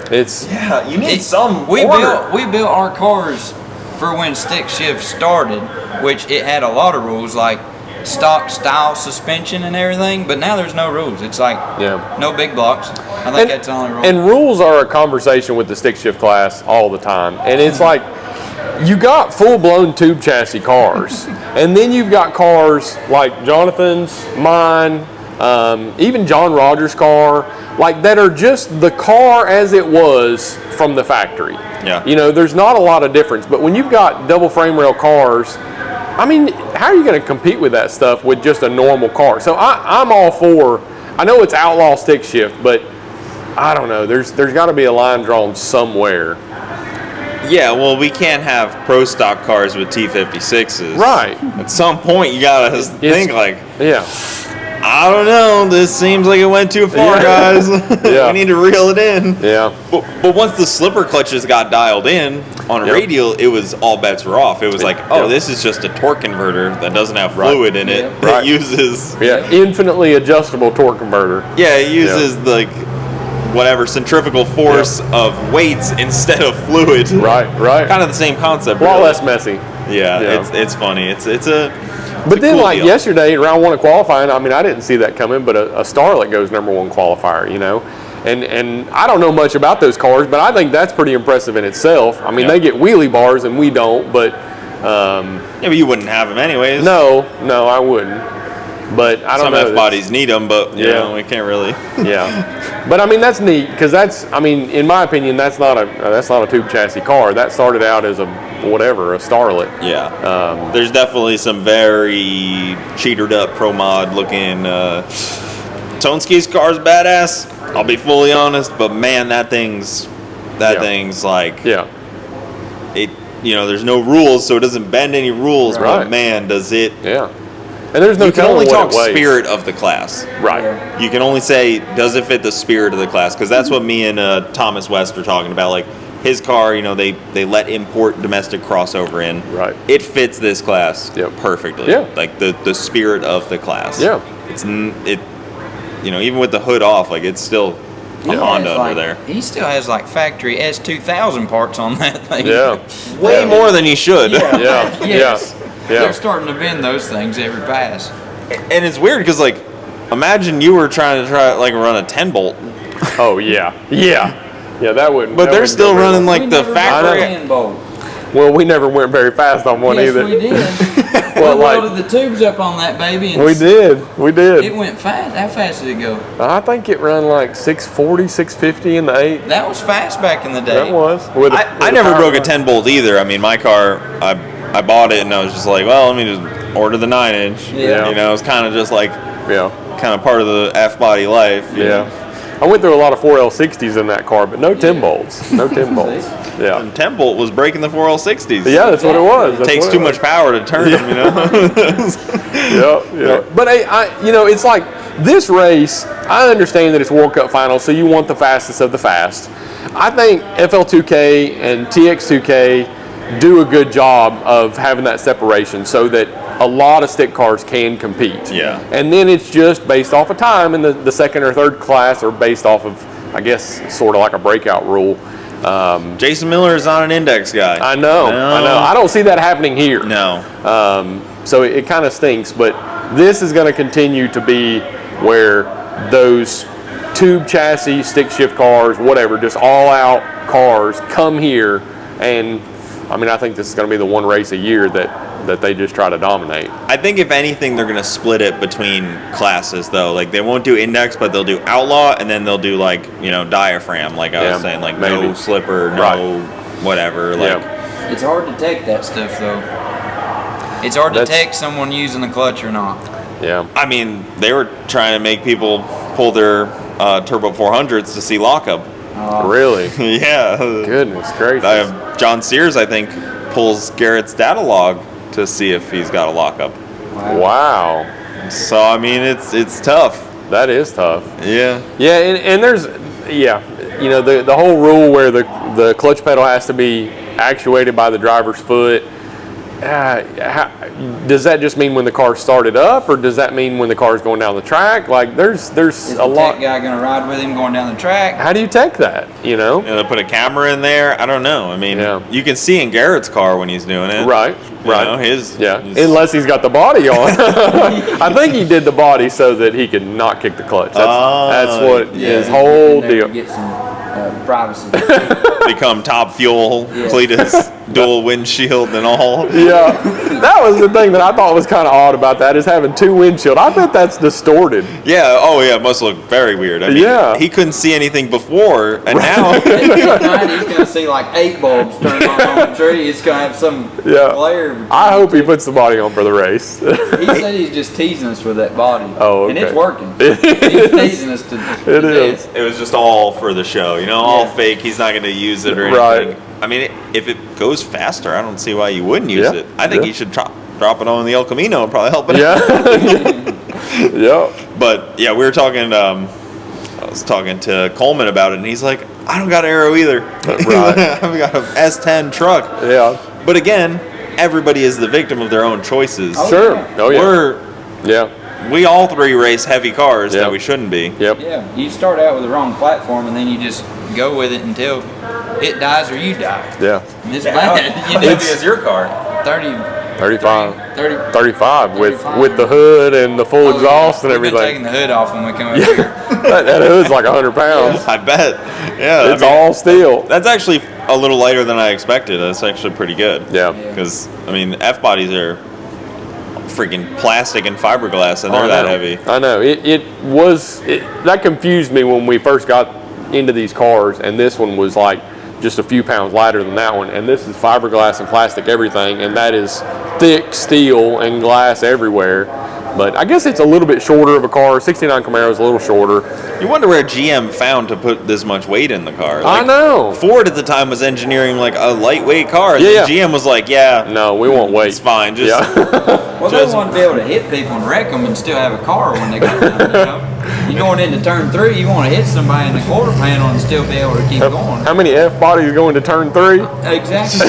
But they usually don't make it out of turn. Camaro definitely was going into turn 3. Yeah. They usually don't make it out of turn 1 that well. They don't turn all that great. No. The doors are always funny too, because I tell people that don't know, I'm like, there's like a bar behind that door that weighs like 8 pounds per side. Yeah. I get it's the crash test bar. It's freaking. Oh yeah. It's thicker than any caging I've ever seen in a car. It's really, really heavy. And then like the T-tops on the car, each T-top is like 13 or 15 pounds, So that's a hardtop car. I know. From factory. I wish if I could go back that I would just go to the junkyard and buy just a hardtop shell. Just a car that's not running nothing, and then build it. But I bought a perfectly good 40,000 mile SS car and cut it up and done all sorts of junk with it. I wish I would have went and bought like an Opal or something. One of those tiny little. Yeah, like a Starlet. Yeah. Almost like a Starlet. You could have bought a Starlet, man. Exactly. But now you got this old classic muscle car that everybody wants. Everybody loves it. Old men are getting mad though when they start looking at it and I've cut it all to pieces. They're like, shouldn't have done that, man. You've killed it. And I'm like, no. Come here, son. Listen, let me tell you about this car. You may not understand. Last year, when his first pass off the trailer, he's got the chrome window molding around like the factory window. He blew all that junk off. Well, before 187 or something like that, before we even got the car back to the pits, there was an old guy that came down here and had the window molding in hand, like new window molding, and it was like, here, you need this, and had it for a 69 Camaro. So that was pretty cool. People love the car. Yeah. Oh yeah. I mean, I love seeing it out because it's also kind of defies like your eyes a little bit because you don't really see those cars going that fast, especially stick shift. It's not like that sit like that. Right. You know, obviously there's cars like Garrett's that sit a little different, but yours sits like a car still. Yeah. Right. Like Well, it does. mine went to Woodstock. I mean, like, it's the real deal. It's seen a thing or two. It's actually from 1969. You didn't just buy the quarter panels and like No. build from there. No. You start with a quarter panel out of a box. It had like a car full of hippies at one time in it, probably. I mean, you never know what this car's seen. What was it that we found in the rear quarter panel one time? There was a can WD-40 fell out of the Yeah, quarter but it panel. was an old Yeah, can. we were trying to get it to quit cutting our tire. The inner fender was cutting the tire. We started beating on it, and a WD-40 fell out the back of the quarter panel. We were like, okay. All Where right. did the car come from? I don't know. We bought it from a guy in town when I was 12. I traded a junior dragster. Well, we sold my junior dragster, and then I sold my dirt bike and bought the '69 Camaro. And it was just a hull of a car. The dude was needing money, so he was selling his car. So we bought it and started piecing it together. We pulled it into the driveway, and Mama said, "That thing's a piece of junk." I was like, "Come on, Mama. Don't do me like that. It'll be nice." And then we started working on it. And What year is it exactly? it's 69. Yep. 69. Yeah. And then the problem was when Chris came along. See, he's married in. Yeah. So he started dating Hannah, and then he starts coming up to the house in the evenings, and then he just starts cutting on this thing. Like, first thing he did was cut my e-brake out of it. And I was like, we might need that. He's like, you don't need that. You won't need that. You won't need that. And then it just escalated from there. I mean, we had a small block 350 in it, but then he starts going crazy with the car world, and he starts going LS, and I was like, I gotta go LS now. And he started going turbo, and I was like, let's put some turbos on it. So he married into your family? Yeah. Okay. Yeah. Your sister or something? Yes. Okay. He's And the then- brother-in-law. Yeah. Everybody thinks we're brothers, but he's a brother-in-law. No relation. Yeah. Yeah. Brother outlaw, really. Yeah, we're brother outlaws. Yeah. And now you guys, all three, you just have the matching silver Yep. Yes. Yep. There's only GM one vehicles. Yep. Yeah, just silver. When I started dating her, it did have a small block Chevy in it, and they were going to race it like that, just all motor forever. Like it would have been a bracket car forever. And then I got a red Camaro F-body and raced it for a little while, and then put some nitrous on it. And Steven was like, "Well, you know, maybe my car would do good with nitrous." So we put nitrous on a motor that had no business having nitrous on it, and it lived for a couple of months. Yeah, I blew it up in Bristol on the return road at 11 o'clock at night. We were spending the night there, sort of like a deal like this, except it was bracket racing. And I was like, Chris, this thing's making a funny noise. Let's go up the return road. And I turned the bottle on and went up the return road and blew it up. And then I coasted all the way back to the pits. And the next morning, the track officials show up and they just follow that oil trail all the way to our pits. And they're like, what were you guys doing? We was like, I don't know. We're dumb. I'm sorry. We should have parked the car somewhere and walked back. Yeah. Park in somebody else's pits. Yeah. Just follow the snail trail all the way Yeah, back. they did. When we woke up the next morning, the officials were there like, Who could have done this? somebody blew my car up. I don't know. I think I hit a pothole or something. Yeah. You guys gotta check the track. That thing was running good right before it let go. Yeah, They always run the best right before they let go. Yeah. I can't believe they're racing already. It was just raining. There we go. First pass in about an hour or so. All right. Well, guys, we're gonna get to the next person. Where can they find you guys at? Where can they follow the cars at? What can they? So more HP on YouTube, Facebook, Instagram. Just give us a follow. Yeah, there's a lot of cool stuff. The cars are all over the place. They're one of like the staple stick shift cars, I would say, because when you think fast stick shift class, there it appears. We try to hang with that group. we try to keep our name in that hat. I feel like in the past few years we've become irrelevant, but everybody's getting really fast. We're just trying to keep up. Yeah, they do keep doing that. They do. They need to relax. Yeah, they need to chill out. Give me a break. Let me catch up. Come on, guys. Take 6 months off, please. Yeah. You think you're doing all right, and then over the wintertime, somebody gets a billet block, and you're like, no, calm down. I just got new spark plugs. Not grubworm. No. Yeah, I'm putting new spark plugs. No, I know. In a year, he said. Yeah. Or and then Joel Steele's car comes out, and you're like, oh frick. Shoot. Yeah. Friggin' Coyotes. Yeah. They make 3,500. Oh yeah. They need to name his car the gray area. Yeah, that would be He good. races in the gray In the gray area. Yeah. No rules. No rules. No rules. All right, guys. Well, to the next person we go.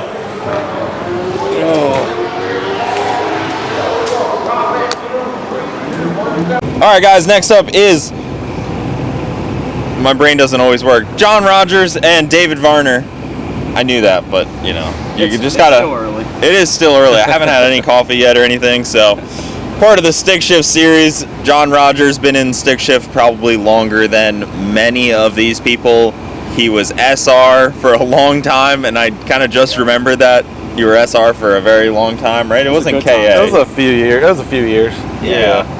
And then you were also one of the guys that wasn't running the T56, which was interesting, which I always kind of felt that was a choice, I guess. What was the reason behind no T56? So when I originally went to a good transmission with the SR, it was the G-Force, and I was cheap. I mean, I was poor, so I found an actual old NASCAR transmission, which is a G101A essentially. Yeah. And I got it for like $1,500, and it took literally all the abuse I could ever throw at it. So Yeah, we didn't have any problems then. from there, I just kind of stuck with that G-Force trend. Yeah.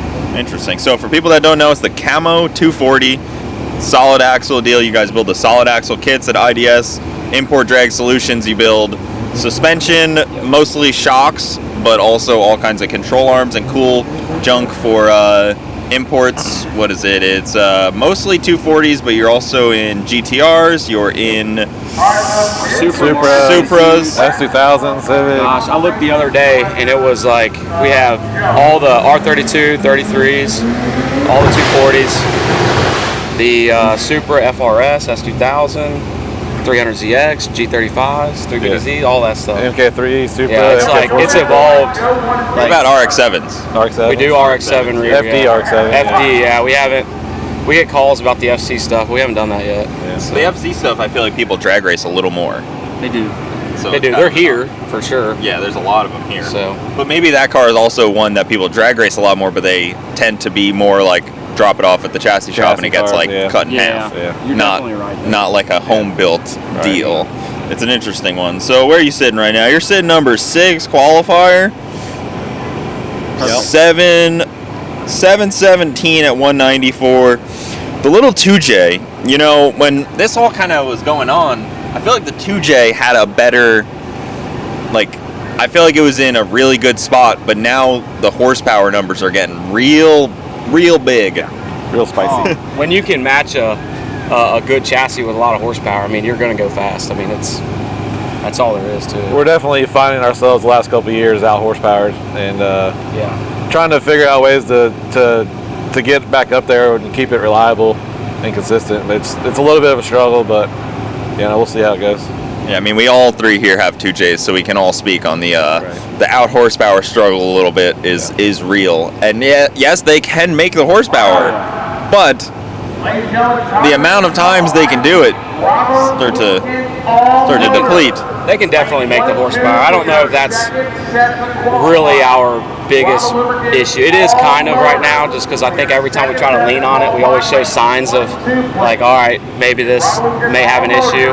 It's the fact that we don't have an option to replace it while we're here, so we have to really be conservative all the way until we absolutely need to. So Yeah, we may not have the horsepower, but we race way smarter than everybody else, and I think that's why we win races. That's why we won the reunion. That's why we were in the finals of the FL2K, because we didn't have the fastest car there, but you know, we'll go the distance. we absolutely never have the fastest car. Yeah. And you were in the finals at FL2K, but you never got to race the actual final, so it could have been you or Grant. Atkins. Yeah, it was Atkins. Atkins really put that car together. Like, He went, I think first round eliminations, he went like an 85. I think second round he went an 85 or 82. Like he was gonna go 680s on us in the finals. So He had a bracket tune-up in there. yeah, it was gonna be a really struggle. I think. I don't know though, but anything happens. We raced him at the reunion, and he had a computer, some sort of an issue. Yeah. So You never know. It's racing. sometimes it's better to be No lucky than guarantees. good, I guess. Yeah, no shit. Well, you look at some of the other ones, like, you know, Granis, he's pulling apart that car. Any chance that any huff of like a interest, you know, motor might be hurt, let's take it apart. They seem like they're ready to pull that apart. And even you look at White Rice and Dewey and those cars, they're pretty gung-ho to pull that apart at any huff of worry, which, you know, it's interesting to see because it's kind of what it takes for the 2J stuff. White Rice, they pull that thing apart if it smells wrong. Yeah, they have 3 backups from what I understand. So yeah, they have a little different combo than we do. We race all season on one motor. They have 3 in the trailer. So right. And didn't you have an auto in your car for like a week? it was like 2 years. Yeah. I feel like it was like you just didn't like it because When the stick shift racing kind of took a turn and everybody started switching to the slippers, and honestly the car count kind of died off at the same time. It was only like seven or 8 hitters at the time, so you know I wanted to do something a little different, and so I was like, it was either go slipper and spend all that money and learn all that, or go auto and do something different, and that's what I did, and I don't regret it at all. No, I think when we went auto with your car, I was running Ultra at the time, and then you ran Ultra, and so like when you run, I think that's like on a professional level running Ultra Street or X275. Like you learn so much about your program, so it was cool to kind of step back, do that stuff, but I'm glad he's back in the stick shift stuff. It's so much fun. It made us leaps and bounds better racers, you know, and smarter racers, and then now we can take that knowledge and bring it into the stick shift, and it's helped us a tremendous amount. Yeah, we were actually talking about that a little bit last night, as some of these stick shift guys would probably fare well with like 2 years of running the car auto, really learning the car, kind of learning racing a little bit, like, not that they don't know racing, but learning like the car and learning the chassis, learning the tune-ups on that specific car, and then add the immense variable that is a clutch that slips and does all kinds of weird things. What clutch is in your car? Black Magic. Black Magic. Do you deal with that for the most part, your tuning, or do you kind of talk with somebody back and forth more? Is it like Kayla Black Magic kind of was like, here's where you start, good luck, and then we kind of just took it off from there, and he got us close. I mean, it's not like we were in left field, and the clutch has been fantastic. I mean, we make a change that we think will do it right, and it does it. I mean, it's very predictable. That's the best part, I think, about being on the clutch that we're on, is it's very like, whatever change we put on it does the change.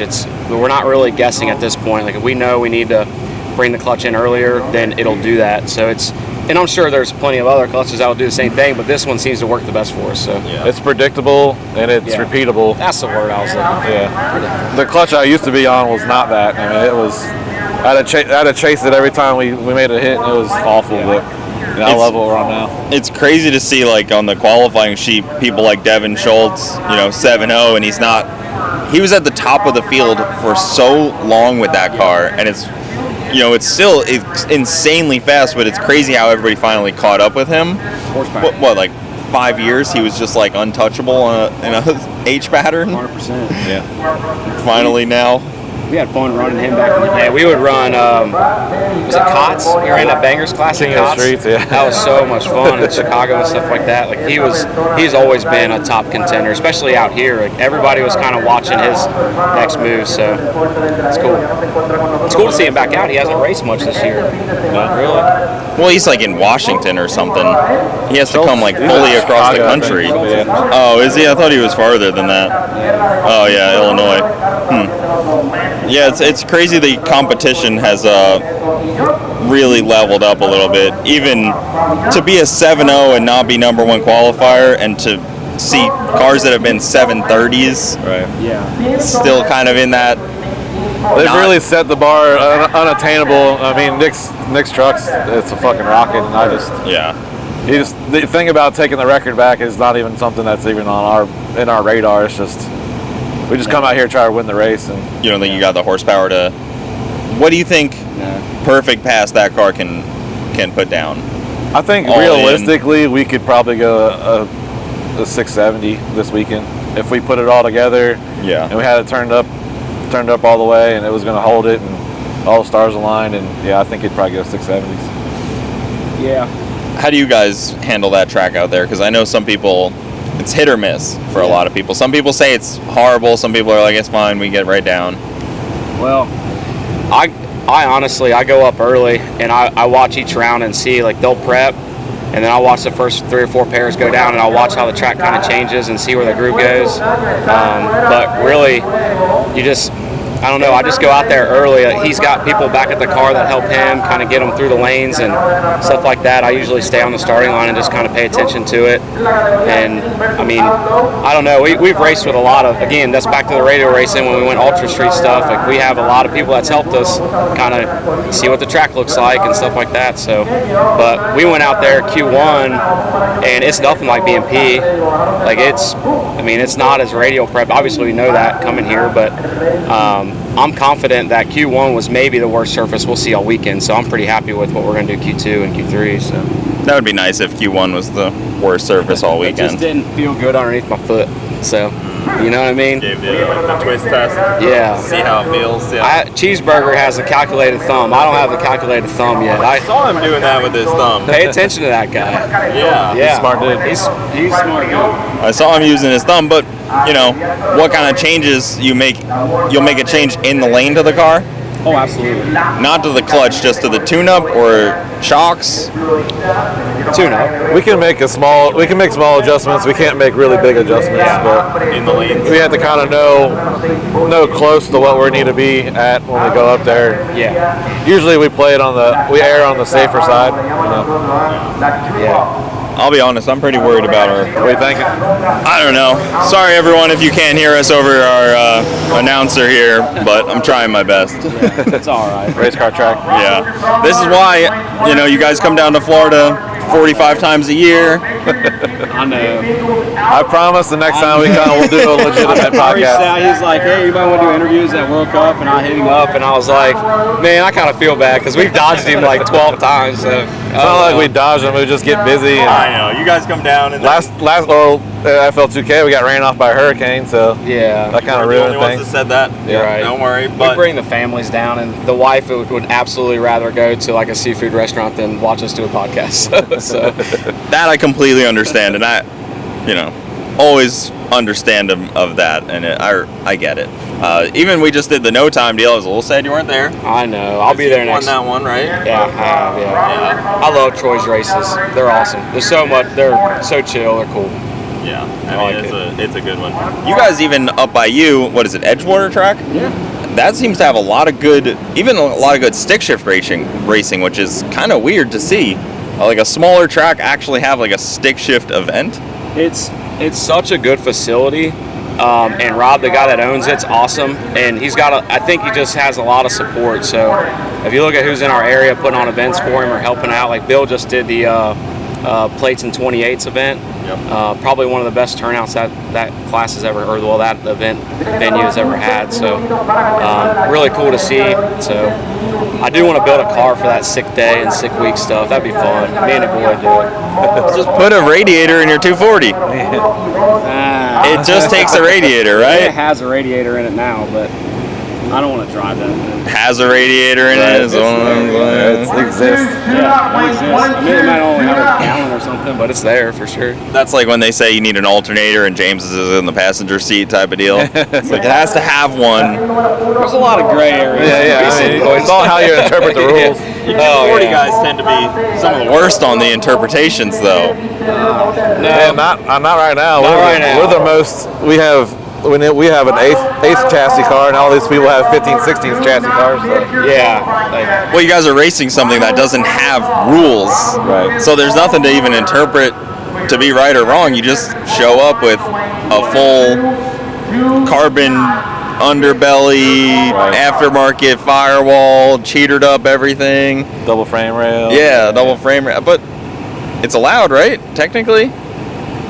Depends on how you interpret the rules, I guess, and it's just whatever at this point. No, I mean here's the deal. Like if you have a good understanding of the rule and know what you can get away with, then absolutely, do your thing. I think that either we've misinterpreted what a 3/4 chassis really is, or what the rule set really looks like, or people are just kind of sliding through. So I don't even want to deal with that anymore. We'll just, now that we know, we know. Yeah. So as long as it doesn't change when we go to do it, then no shit. okay. That's what I was gonna say. It's like, okay, well, once you catch up, then. But there's already all these cars built that would be classed out, and then what? Then who shows up next year? Right. If it's like you can't have double frame rail, you can't have, carbon tubs, you can't have an aftermarket firewall. Then who shows up? That's the slippery. You need a. I can't get- have I a funny get car it. body. I get it. You can't have a one-piece body on your car. I get it. It's hard to go backwards, but it's at the same time, it's like it would have been nice to know that we could do that, But it is what it is. Yeah, it's in the past. Who cares now? At this point, we're here. Everybody's made it through tech. It's what it is. So we'll just race and race. Well, a lot of people are just like a little slow to adapt to the new rules. Like it takes time to get the car to where the rules now are, and you're trying to hit this moving target because. I mean, your car's been down for a while now, getting all stuff. Like, it's just part of it. It takes time to get to where you want to be.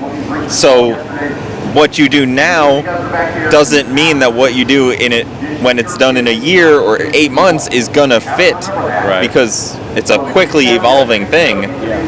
Even the no big blocks, that kind of came out of nowhere in this class. Like, somebody could have been putting together Yeah, I think that might have always been a rule, but no one really ever looked at it. But yeah, I mean, if someone came out with a twin turbo big block, it would just wreck the whole class. Yeah, Those things are the cheat code. trans that can Yeah. support it. Really, That At the end of the day, it's like, can you really make that work? yeah, there's a point at which, even if you have 2,500 horsepower, can you keep everything alive? yeah. Oh You know, and it's like this race is the best example. I mean, you got to make at least 8 laps. Yeah. And I mean, 2,500 horsepower, 8 laps to keep it alive. I mean, that's the struggle. It's almost better to go just the really lightweight car with like a good motor, but not as huge power, because you're still going to break through the trans no matter what. The T56s, I mean, people are windowing them. Like Well, that's where the double frame rail chassis cars are gonna take the advantage. Or you take a really light car, and then with a bunch of horsepower, and then what parts are gonna live. So it is what it is. yeah, it makes it tough. It'll be cool to see the next couple years of stick shift evolution, because something big is coming. I feel where there's I don't know how many people I talked to that said they wanted to be the first stick in the 5s. It's a lot.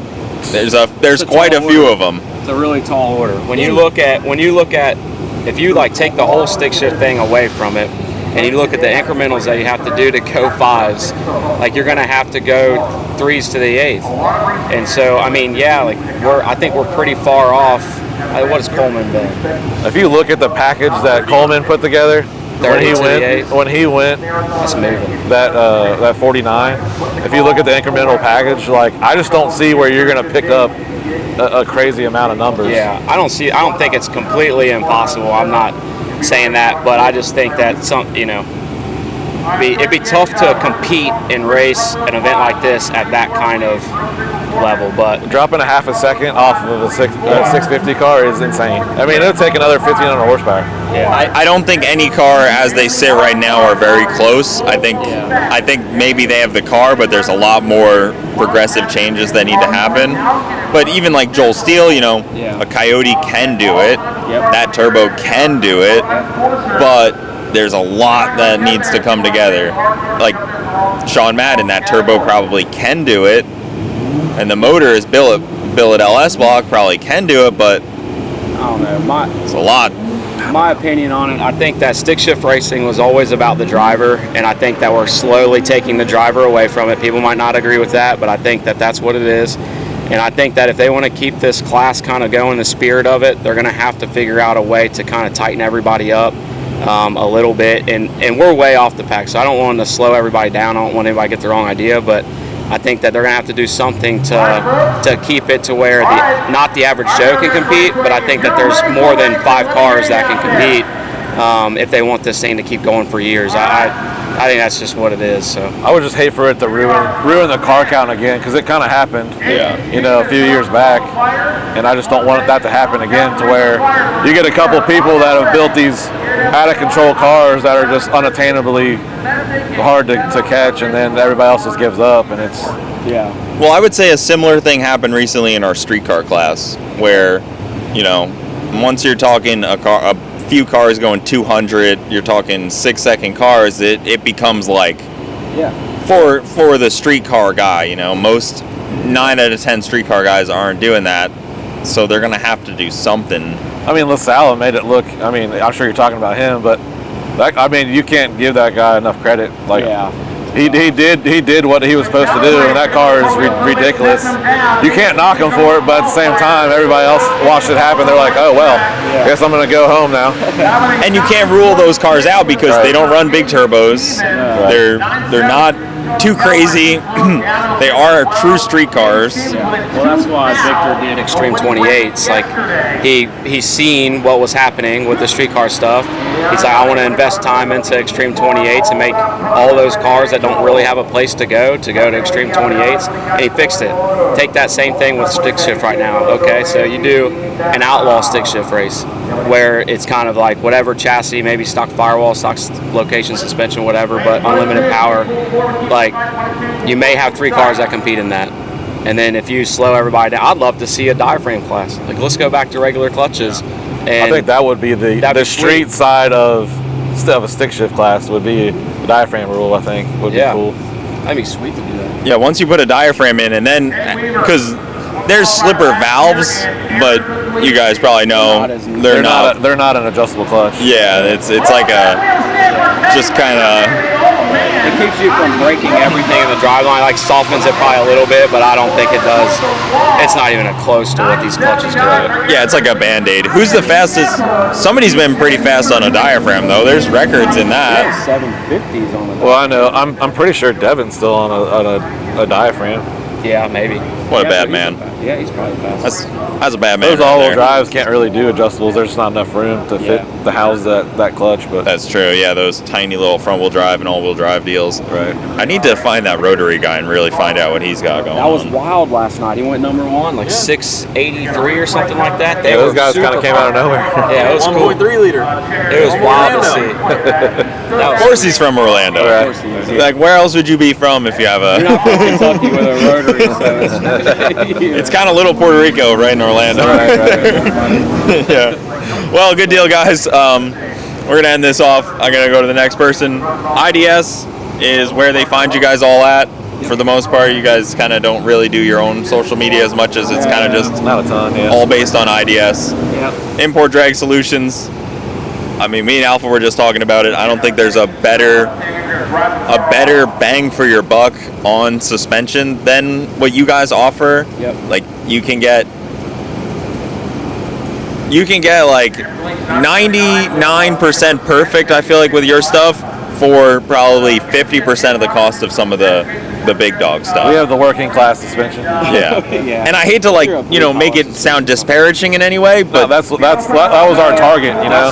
You have to find out where you want to fit in the market, and that's where we wanted to fit. At the end of the day, it's a tool. I don't care. We get people that have top of the top brands, and everybody knows who they are, and they can't use them, and so they switch over to our stuff. We love doing the track support's my favorite part. Yeah. I have like 14 cars here that I'm trying to help. So, like, I think that, if you have back-end support, it really doesn't matter what you run. It's just a tool. So I would say most 240s that I know of that drag race, probably 9 out of 10 of them are on your guys' stuff. And it seems like you guys have the 240 stuff so figured out where it's like, here's the package. Yeah. Go try it. I bet it works. If it really doesn't, we'll figure it out, but I'd be surprised. Yeah, that's exactly what it is. It's probably your fault if this package doesn't work, but we'll figure it out after. Yeah, it's really cool. I love coming to these events and seeing everybody on our stuff. It's awesome. Yeah, it's a good deal. It's why we get to actually keep doing this. That's true. I forgot about that end of it too. Yeah. So, good deal, guys. Next time you're in Florida, we'll do a real episode. But thanks, sir. Appreciate it. To the next person. All right, guys. Now we're sitting down with Jonathan Atkins. He's pretty well known for Grubworm, I would say. It's probably the most recognizable stick shift car, in my opinion. Probably, I don't know why, honestly, because it's just a Camaro. You would think some of these other, like, more loud cars, and I say just a Camaro as just a Camaro owner, so I feel I can speak on that. But LT junk, which is awesome. It's your claim to attack everyone. I wouldn't say it's the claim to fame. It's your claim to attack LS guys. Right. And you build LSs, so it's funny to see you attack LS guys as well. What sparked the attacks? I was always an LS guy. Of course, I owned a shop that was LS-based performance, and the LT cars would come in from time to time. But you do 100 LS cars to every one LT, and this particular car belonged to a customer named Randy Grubbs, which is kind of why it's the Grub Worm. Oh. But anyway, we worked on the car for years. Probably started working on this car maybe 17, 18 years ago. And I kind of hated LT1s. I was one of the biggest haters, because they were harder to work on and they leaked oil, and it was tough. But Randy, he was dedicated to it and did some really cool stuff over the years. Eventually we did a turbo setup and the car made killer power. It was reliable. It kind of opened my eyes to, hey, these really aren't so bad. Yep. And so he was dedicated to it and paying you guys along the way to kind of develop the platform on this deal. That's cool. Yeah, we converted it to a 24X, which give it like an LS car's PCM and ignition system, coils, which made it much more reliable to get rid of the OptiSpark. And after you fix those kind of issues and put an ECU on them that's more tuner friendly, they're really not a bad engine, especially for boost. And I just, I dig it. Everybody hated on LT1s online, and they call them junk and, get an LS and LS swap, and, it's kind of just a good way to, show them. Yeah, and the LT1 body style Camaro is kind of like the less desirable one, in maybe in my opinion only, but I know there's a ton of people that do desire that catfish look as much. Yeah, it's kind of like a four-eyed Mustang, versus the Fox bodies versus the later Fox bodies. A lot of people like the four eyes. We've got some jacked up looking headlights on this one. It's not factory, but I kind of like the LT1 look. The blacked out headlight buckets and everything. Yep. But it's a fourth gen, so. So you went 684 yesterday at 211. Oh no, sorry. I wish. You went the 698 at 209. Yeah. Sorry. Once I read the 211, I was like, oh no, that was Nick, because he went high mile an hour of the deal. Yeah. He was actually even saying that LT1 is a better engine than an LS last night. He said it on camera. Well, he says it over and over, and I keep trying to sell him an engine or give him a little sponsorship so we can really screw with the LS world, But every time I think he's on board, he's got another LS engine in it. He could probably sell his LS and be into an LT for cheaper.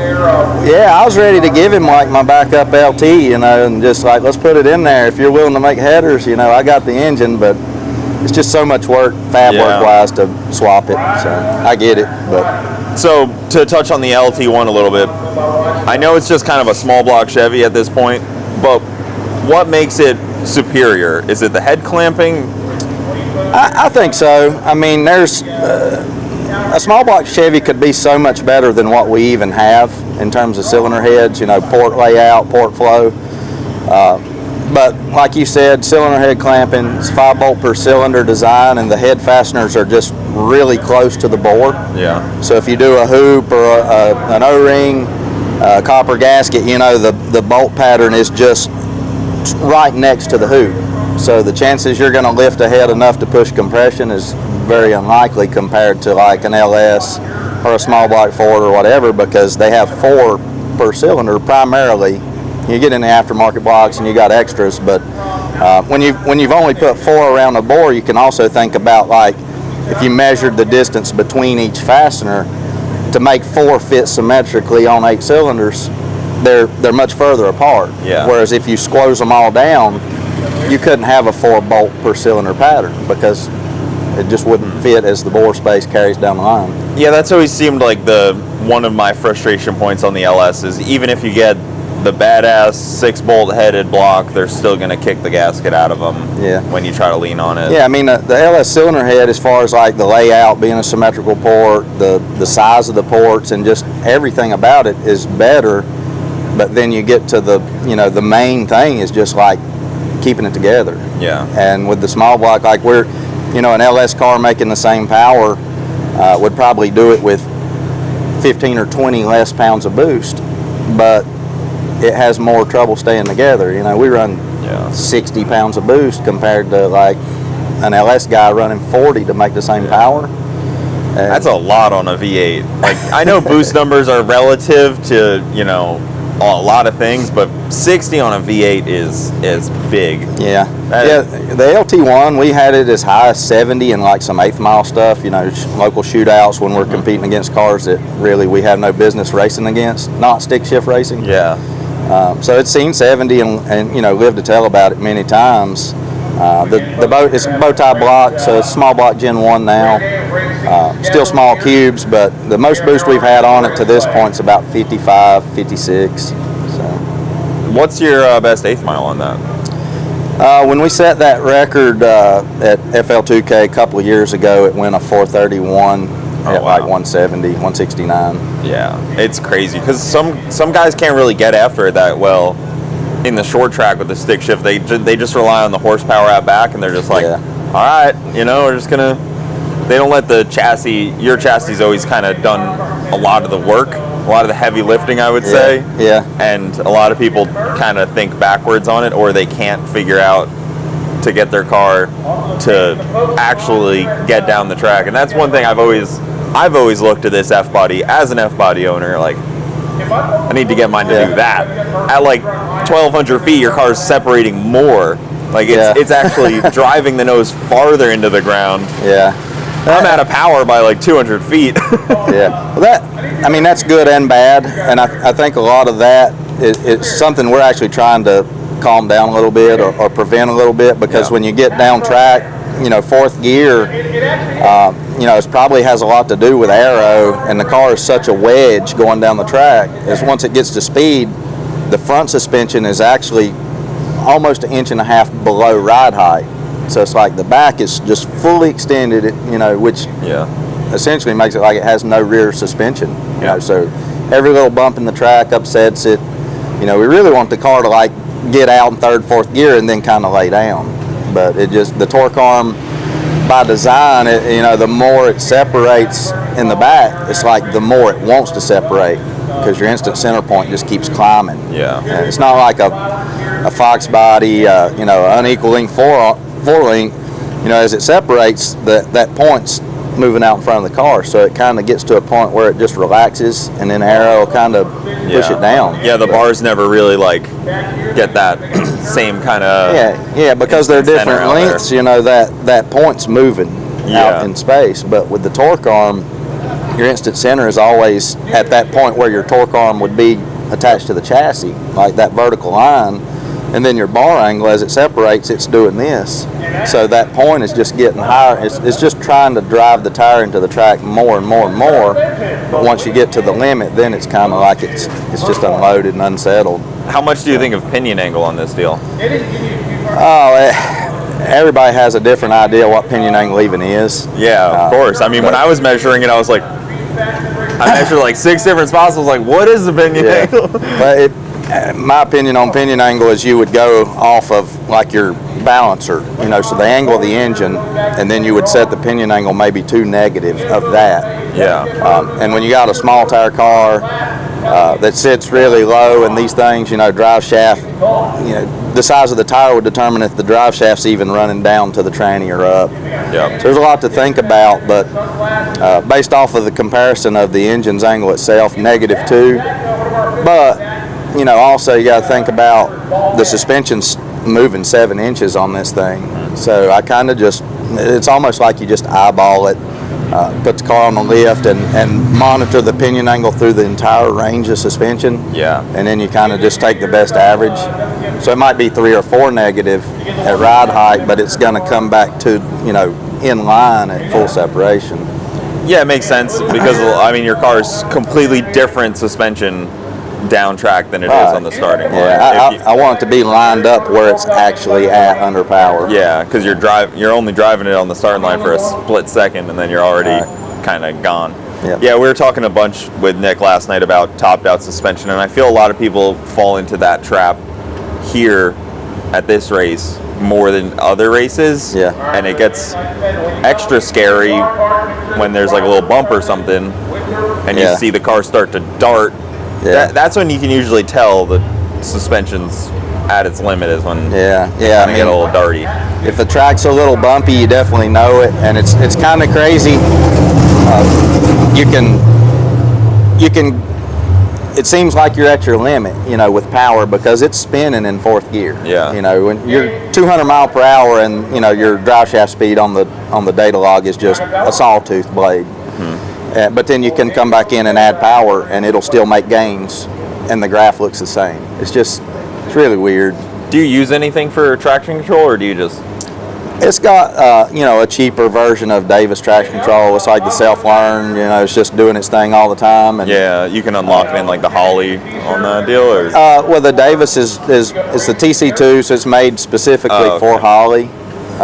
It's not like the Holley's built in. You pay for the the service or whatever, but it's not like the really awesome where you would plot your points and look at your drive shaft curve. It's just it's monitoring quick changes in drive shaft speed constantly. There's no like plot or anything.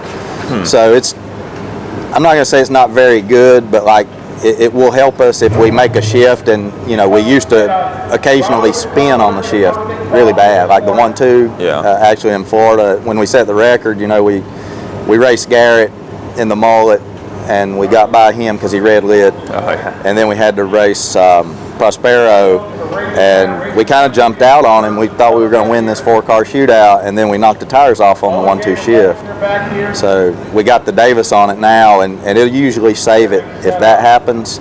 But a lot of the minor spin, it doesn't really seem to catch it. So it's okay. It helps a little. It's definitely a cool deal. I've seen some of them. I know Garrett has the upgraded Davis boxes in a couple of his cars for the traction control. Pete's. It's also about who's on the keys on those things, because not everybody's really quite adapt to handling a traction control. Pete's got a pretty good handle on that stuff. Pete's been doing it for a long time, and Davis is generally in our area. I think they're in the Asheville area. So Nick also said he never got his cheeseburger. Well, he's gonna get a cheeseburger. I'm not a cheeseburger chef. I just eat them. Oh, you don't cook them? My uncle comes with us a lot of times. He's usually our chef when he's here. But we went to the Wisconsin race, and I had COVID and everything, and I was just like trying to stay away from everybody. That's fair. So then we went to Florida, and we made a cheeseburger, and I texted Nick, and I was like, hey, got you a cheeseburger, and he never came by, and they were really terrible anyway. What was the car doing in Florida? We made it to the finals until, the rain and curfew, I guess, combined kind of got us. It sucks because, I think about, what happened at FL2K this year, and I can't, there's, a mental block because I'm like, oh, yeah, we never finished. Yeah. It kind of just, stopped. Yeah, we were doing good. It's kind of, our regular bracket racer type, let's win the race mode. We didn't really try to go super fast or do anything, special. So cars were getting pretty tore up down there for the most part. Yeah. Everybody's stick cars were getting pretty, as they do. Same here, it seems like already. The normal stick shift racing is stuff breaks. So I was talking to Sean about this, Madden, and we were talking about rules, and he was like, I don't want any rules in stick shift because it's Outlaw. Right now it's no big blocks, tire size, and it's pretty much it, H pattern. Should they open it up a little more? Is there, now the H pattern's caught up with some of the other sequential stuff and things that aren't really as at first, when you guys were going 750s, it was okay, you got to keep them out. But now, when everybody's going deep in the 6s, it's okay, well. Yeah. Well, I think our car is a good example for my point because, we're racing against cars that are 23, 24, 2,500 pound cars now that just really haven't got them sorted out yet. Yeah. And when you think about rules, you don't really look at what everybody's doing right now. You look at what the combo should be capable of. Yeah. And if we're capable of going, bottom 60s 2 years ago with a torque arm, stock suspension, stock bolt point, stock floor pan, stock wheel tub, 2,885 pound car, according to these scales yesterday, if we can do that, what could we do if we had, not to, for anybody to take this the wrong way, but what if we had Nick's truck or Tonsky's car that's 200, 300, 400 pounds lighter, double frame railed, 4-link, just better everything. So, I think right now it's all good because everybody's real close, whatever. But somebody like Joel Steele or, these new cars, Josh Manning, he's not here. He's supposed to be here, but, he went 60s down in Florida. Those guys are coming and they've got potential to probably go teens or 20s or something. Well, even, Sean Madden's car, he's got a 115 millimeter turbo, billet block, a solid axle, 4-link. Yeah, it's just a matter of time. It's got the recipe, but everybody can start with the same recipe, but what comes out of it is very different. And he'll admit it. He's new at this. He's learning. He's figuring it out. Once he figures it out, that's a lot of car to figure out. I think for rules, I like the rules being open. I think that's some of the draw.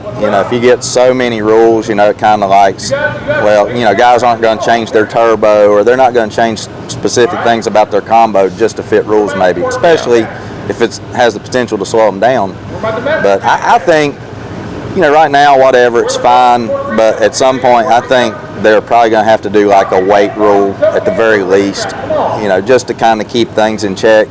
I really don't care if some guys got stock front suspension or a stock firewall or any of that, because if every V8 had to weigh 2650 or something, for example, that would keep it in check. And then of course you'd 4 cylinders, 6 cylinders, a little bit less weight or whatever that would create parity. Yeah, let the 4 cylinders weigh whatever. Good luck, and even like the rotaries, rotary going #1 qualifier, let them weigh whatever, because once that thing comes down to, I don't know the guy at all. He may go all the way, but those things are finicky to make laps in. Yeah, with the stick shift class in general, everything is it's just so on the edge as far as your drive line, drivetrain. People. There's more potential for driver error, I guess, and that's what makes it so interesting and close. And you see guys with slower cars win all the time, but eventually there's going to need to be some rules, I think, reined in. That's kind of the crutch of all drag racing is the rules eventually come in, and especially 20 grand to win this class? Yeah, it's going to bring out people.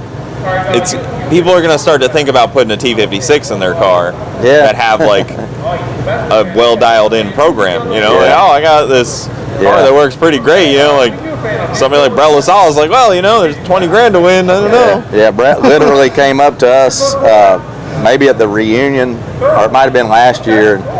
I think, Victor had posted it was 20 to win at FL and this was going to be 20 to win, and he came up to me and he's like, what's it going to take to put a stick in my car? And this was before he built the new car. I guess he was trying to map out a plan for what he was maybe going to do with that car or something. I don't know. But I was like, well, yeah, man, come on in. I'd love to see it. But probably wouldn't be hard in that car. The trans already slides out where it's at. He's got the aftermarket pedals and everything. You just bolt another one on there. Yeah, it'd be very interesting to see a guy like that come in that's had so much success and then kind of see how the struggle of clutch and stick shift affected. Well, the data that somebody would have on a car already, just like anyone in general, because it's hard to get a lot of data on a stick car because there's so many variables. If you have a car that you just took a lot of variables out, you got all these passes, all this data, and then you're like, now add one more variable or two more, whatever you want to call it. It's the clutch variable and the shifting variable. Yeah, with the stick shift car, all the fast cars, at least V8, you know, rear wheel drive stuff's radials now. So I mean, his car would pretty much be plug a manual in, have a good clutch guy. Once you get the clutch right, it would be fast. I feel like you were the first in the class to put a slipper style like that. Like not a slipper valve, not like any of that kind of nonsense. It was like an actual pro stock style slipper clutch with weights and everything. Yeah. The first guy I would say, or at least to my knowledge, that really raced regular was Yandro and the Real Teal car when Wesley owned it. They both had adjustable clutches, Black Magic clutches. Yeah, I didn't realize that. Yeah. Well, because Yandro also had the yellow car that he raced for a long time. Yeah. And then the Real Teal car that they also raced together. Right. Yeah. They started. You know, Yandro was from Florida. Wesley Real Teal was from somewhere south of in Georgia, and they started coming to some of our local races, and that was like right at the point where I really started racing this car. You know, I'd bought it from the previous owner, and I guess at the time only Yandro ran radials, and we kind of thought that was funny. You know, he came up all the way to North Carolina. He was, you know, racing our little local race on radial. Nobody was on a radial, and we thought, this dude's crazy. You know, you go look in the catalog to buy a set of tires, and you look at radials, and it says for automatic transmission only. But he, you know, he kicked our butts. I mean, the car was consistent, and he had it working good. And I think Real Teal, Wesley maybe put radials on, you know, just after that, and then we did. And as soon as we put the radials on the car, I mean, it was like we instantly picked up 2/10 and all the consistency in the world. You know, it's like, man, why didn't we do this, you know, 2 years ago? But radials are king.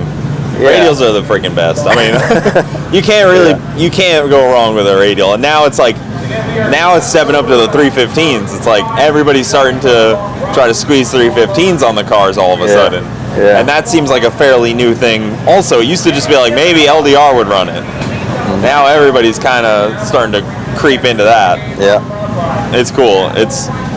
I've seen this car progress for a long ass time now, which is awesome.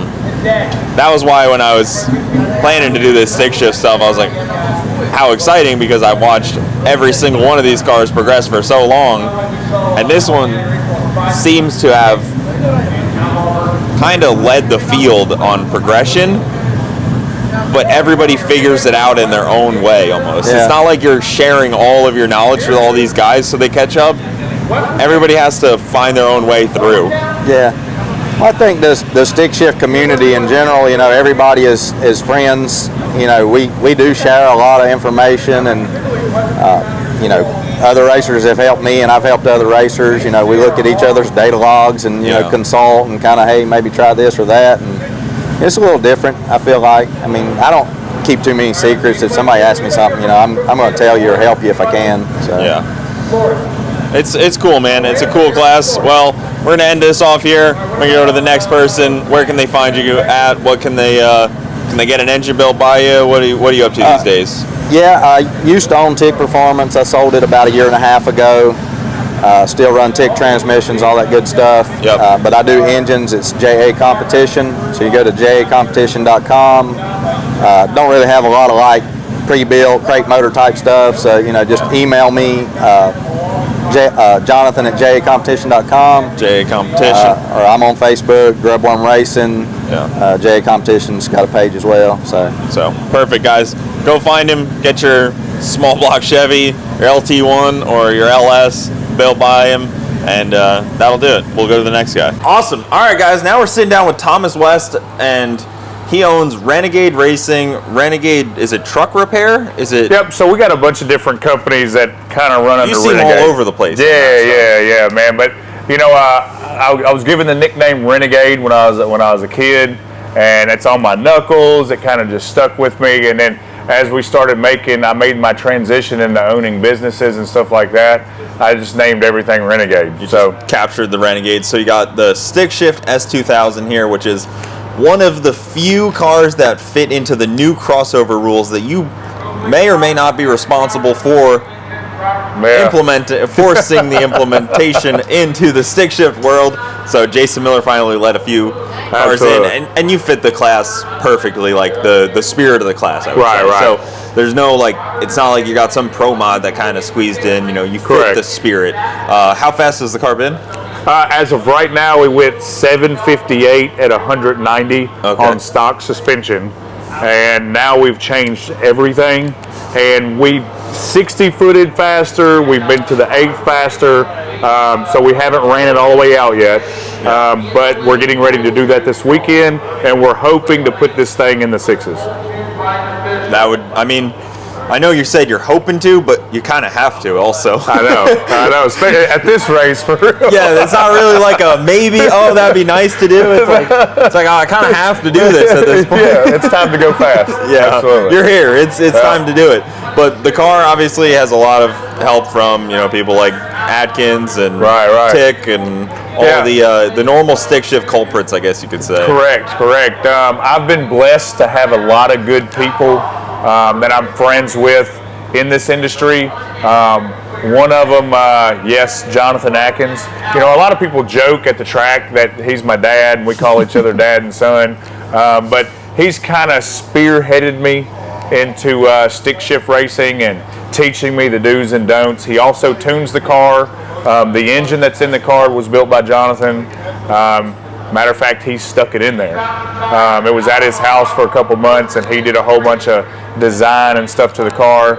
And then Justin Brangers with JB Clutches and Brangers 2JZ. He's done all the suspension on the car. He does all the clutches, the clutch tuning, everything else. So those two, when it comes to working the car and figuring it out, they're primarily responsible for it. Tick Performance and Nitrous Outlet, those two companies, and of course Red Horse Performance. Yeah, those three have done more for me in this car than anybody combined. You know, really? So yes, Red Horse has plumbed this car 3 times. You know, so they're probably tired of seeing it. Yeah, you know what I mean, but they know it well. They could do it in their sleep. Absolutely. And then Matt over at Tick. I mean, before coming here, I drove there overnight and picked up parts in the middle of the night at Tick and drove all the way back. So the support, especially not just for this car, but the stick shift racing industry itself, is absolutely ridiculous. I think that's what's really awesome about stick shift, and I think that's kind of the theme almost of this video, is how the community is, and the people in it, and the competition, and the love of the competition. And like other racing, you're like, okay, whoever is in the lane next to me, like, it doesn't matter. But like stick shift, this class, like, everybody knows each other on a personal level for the most part. That's in that next lane from them. Like, you know, the top 10 guys are pretty close to each other. I would say it's a weird class for that reason, but that's what makes it so great. And it's cool. And the thing is Nick Cole-Mann, Shane Becker. Before we came here, I drove to Cincinnati and dropped off main shafts for their transmissions. You know, and then a week prior to that, I was back in Cincinnati. I was delivering pistons to Shane. And then vice versa, they've been doing things for me to help get me here. My wife's stick shift car is actually in Wisconsin at Nick Coleman's shop. You know, so we work so closely with each other, and at the same time, and this is the cool part about it, is we'll sit here and antagonize each other to be faster. You know what I mean? And then we'll help each other be faster. Like if I was to break, which I did. When we first got here, we made one pass and we broke some things on the car. Shane, Nick, Chris Moore, everybody, Taylor Thurston, that's over in Sean Madden's camp, everybody was over here fixing the car. Well, Chris did break his transmission, and you didn't even blink, and you're like, well, I got my spare right here. Yeah. And it's already in his car. It's already in his car. So, and that's the thing. Even in Wisconsin, man, Nick's wife, she broke her motor in her truck. And I was like, oh, I got this one.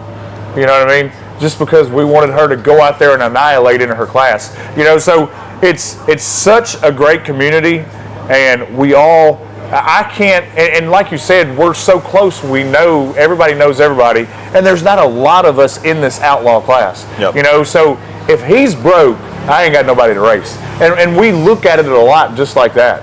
You know, we don't hold anything over each other's head or anything like that. We want each other to go as fast as we possibly can and challenge one another. It's just the greatest racing atmosphere I've ever been a part of. Well, even last night over at Chris's camp, Chris Moore, he was having some suspension stuff, and Nick Coleman's there giving a lecture on suspension. Basically, once Nick starts talking, everybody kind of gathers because he kind of knows suspension pretty well. So it's like, what's he talking about? Let me try to write this down. Yeah. And he was basically giving a lecture to everyone on suspension, a bunch of stick shift guys and all of us. And I think Chris will probably put those into action, and I bet his car will work a little better after that. And like you said, that's one thing in this class. There's no secrets. I've noticed, like, bracket racing, no prep racing, they got blankets over the hood and all this extra crap. With us, there's absolutely no secrets. Yeah. We have minimal rules.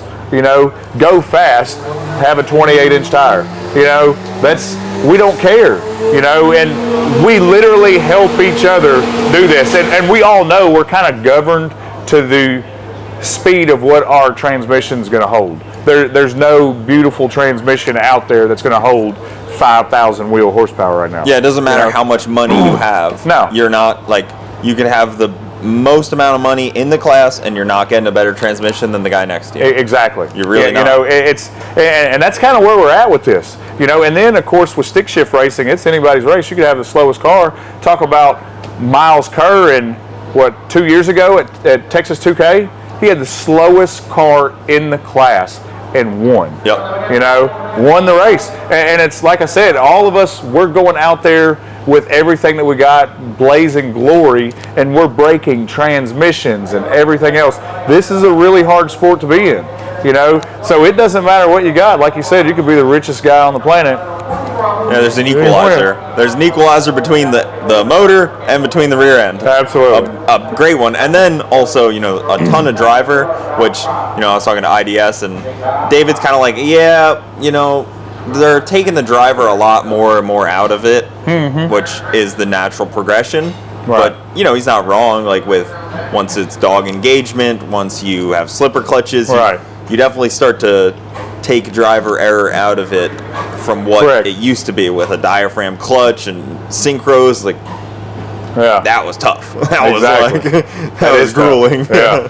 Like, not to say this isn't tough, but man, I wouldn't want to be trying to even do similar with a freaking synchro. And my wife, her car is, and we're getting rid of that. We're going to go ahead and dog box it, but you're right. It's difficult. Her car is a mid-8s car, and it's TR6060. Yeah, TR6060 diaphragm clutch, and it's you got to be quick, and you got to think, and not screw up. Yeah. Well, you don't get into that gear all the time. Sometimes it just doesn't happen for you. Absolutely. With the synchros. So, an interesting thing happened the other day on the internet where somebody, no need to mention the names, but attacked your character a little bit, and I rarely had seen so many comments of people defending your character wholeheartedly. And I didn't really know much about you before that, and I saw that and I was like, wow. Like, because a lot of people I know and respect a lot were defending it, and that to me stood out a lot, to have a character that so many people were just like, not you like as a character, but to have like a person, Absolutely. To be the type of person that so many people just immediately hop on and defend seemed really, really cool, and really, like, I'm sure that had to stand out pretty heavily to you. Absolutely, and it felt good. The thing is we was kind of having a conversation a minute ago over at Chris Moore's camp, and I've been through some rough times in my life. I've went through trials and tribulations, and I made a determination in my life a long time ago that I was going to do everything I could to be a good person, and not just to, my family or somebody close to me or anything like that. I made determination to change the person that I was at that time, and I just believe that I need to treat everyone the way I want to be treated, and that's not to say that we can't have a good time and joke on each other, and and stuff of that nature, but if somebody needs something, I want to be able to help. If I'm able to do that, and I've maintained that, and I lived by that, and all these people that have been a part of everything that I got going on and have seen, they have firsthand seen that I live by that code that I have set for myself. And yeah, whenever something came up, and it was shocking to me too, I kind of teared up with it. It made me feel good, and it gave me, and of course I don't need that. I don't need someone to tell me, hey, what you're doing is a good thing. You know what I mean? Because I made the determination to do it myself. But it made me smile and to see that, hey, what I'm doing, all right, is actually making a difference, and other people are seeing it. You know what I mean? Yeah, I mean, to me, I was like, man, I hope that if I'm ever in a situation where somebody attacks my character, I can have the same thing. I would imagine most men are like, right, man, I hope that I live up to like those that kind of level of defense, like the kind of person that people would hop in the defense of, not the kind of person that people would be like, it kind of screwed me over, like he owed me $20, like a little shit like that. And it was great, and like you said, it wasn't just, like I said, we all put our shoes on the same, but this wasn't run-of-the-mill characters that were out here saying these things. We're talking big-name, industry-leading people, and it really just made me sit back and think that, hey, the things that I'm doing and the things that I'm trying to promote have really made a difference, and people are seeing that. So maybe let's give a little bit of like the condensed version of what we were talking about over there, and because some people, not to disparage anybody's struggles, but some people say, oh, I've been through a lot, but they might have actually not actually been through all that much, so maybe you need to give a little more context. So I grew up extremely poor. Where at? In Nashville. Okay. All right. So I grew up in downtown Nashville, East Nashville, Tennessee. I never knew my father. All right. My mother was a drug addict. She was in and out. So there was times that I came home and she wasn't home, and I didn't see her for weeks. Struggled to eat. I lived on an enclosed porch. It was rough. I slept on the porch of a trailer. It was bad. As time went on, I ended up joining the military and doing some other things in my life. But when I got out, I started circling in that atmosphere of where I grew up at. I learned to fight when I was really young. I had to defend myself. I grew up and had nothing. And I got angry for some reason. I started drinking a lot, and I ended up going to prison for this. After the military? After the military. Okay. So I did 3 years, 9 months, and 21 days, and I'll never forget it because I had to sign the deal away. You know what I mean? And after about 30 days of being in there, roughly a month, I made a decision that I was never going to come back. Like, this was not the life for me. So I started soul searching and doing things and trying to figure out how I could change that person that I was into something new, and education was really big. So I started educating myself. I started trying to figure out, I wanted to open up my own businesses. I wanted to do this, I wanted to do that. And you got to learn how to do those things. You don't just do them, So I started learning, and I started putting in that effort while I was there, of being a kind person, and that's why I live so, I practice and preach that so much, is to be kind to other people. So I just started practicing that, preaching it while I was in there. And don't get me wrong, I still slip up every now and then. You allow, emotions and stuff to take over. But for the most part, I always stayed tried and true to that. And I made those determinations there. So when I got out, it was a struggle, And I started turning my life around. I went to school. I stayed in school. I stayed in class. I learned everything that I could possibly could. And then, I went to work. I started my own first company and stuff of these natures, and I was doing good. All these struggles that the average person, the inmate, gets out and faces, I faced every one of them, but I faced them and I didn't turn around. I didn't let anything stop me. All the no's, all the this ain't gonna happen, everything else, I just kept pushing forward, and making it happen and making smart decisions. And even though sometimes I'd screw up and, I made this purchase for this product and it didn't work out. You know what I mean? But I didn't give up. I just took that as a lesson and I was like, all right, I need to move my business model this way. So I continued to do that, and I got to a point where I was doing really good in my life. We had a business going. I was happily married. Today I have 3 wonderful kids. I was doing all these great things, and I was kind of telling you about that over there. I got to feeling really sick. I just couldn't get better. I was constantly down, and there was. Finally, I ended up going. I'm not a really doctor person. You get a cold, you just go and take some Robitussin or something. Finally, ended up going to the doctor, and it turned out I had lymphoma. So that was a big, factor in my life to where I asked a lot of questions. Why? I went through all these struggles in my life, and I've turned my life around to be such a great person. I went into that woe is me phase, and depression and stuff of that nature. And it took me a little while to turn around from that. Lymphoma is a terminal cancer. It'll live with me for the rest of my life. How many years ago did you get that diagnosis? 2020, 2019, 2020. Yeah. So I had to make decisions then. I went into this depression stage, and I know this is just absolutely asinine, but I was watching that movie with Matthew McConaughey. I was sitting on the couch, and he just said, "You got to keep living, man."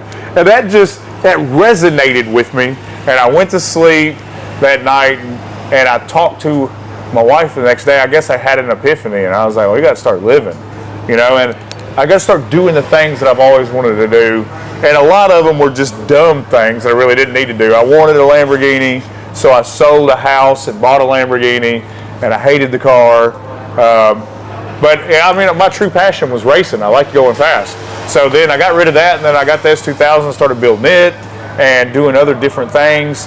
And one of those things, and I'm so appreciative of my wife for this, is even though I was racing and all this stuff, I was like, dude, I want to come up with my own racing company, like just a brand or something. Yeah. So that's when Renegade Racing was born, and I had an idea to make some shirts and sell them at the drag strip, kind of like everybody else's idea. Yeah. But I was like, hey, if we're going racing, we can sell shirts there if it happens. I had a bunch of good, funny ideas for shirts. I said, if it happens, we can start this. And, once upon a time, I was talking to Kyle Loftus at 1320 Video. Me and him are good friends. He's filming my cars. One of the best people ever. Yeah. And he's like, Tom, you're a character. He's like, you should do YouTube. You should do everything else. So I was like, all right. So whenever we did this and started this whole brand, it was kind of a joke. And we were going to see if it worked. And we made 150 shirts, and my wife and a friend of mine sold them off the back of a golf cart in an hour at LS Fest. 150 of them. I was like, I couldn't believe it. So then she pushed me more than anything. She's like, let's go get a vendor trailer. And I was like, all right.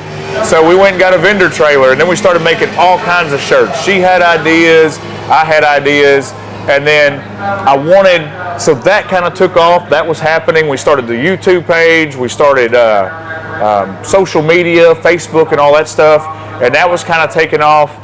And then we bought a new house, and I built a huge shop behind my house. And I put a dyno in, I put an all-wheel drive dyno in. Like, I just wanted to do things so I could film. I wanted my own little filming area. Yeah. That's what the whole idea was. And that way I could have my own little cars in there and all this extra stuff. And then all my buddies were like, can you tune my car?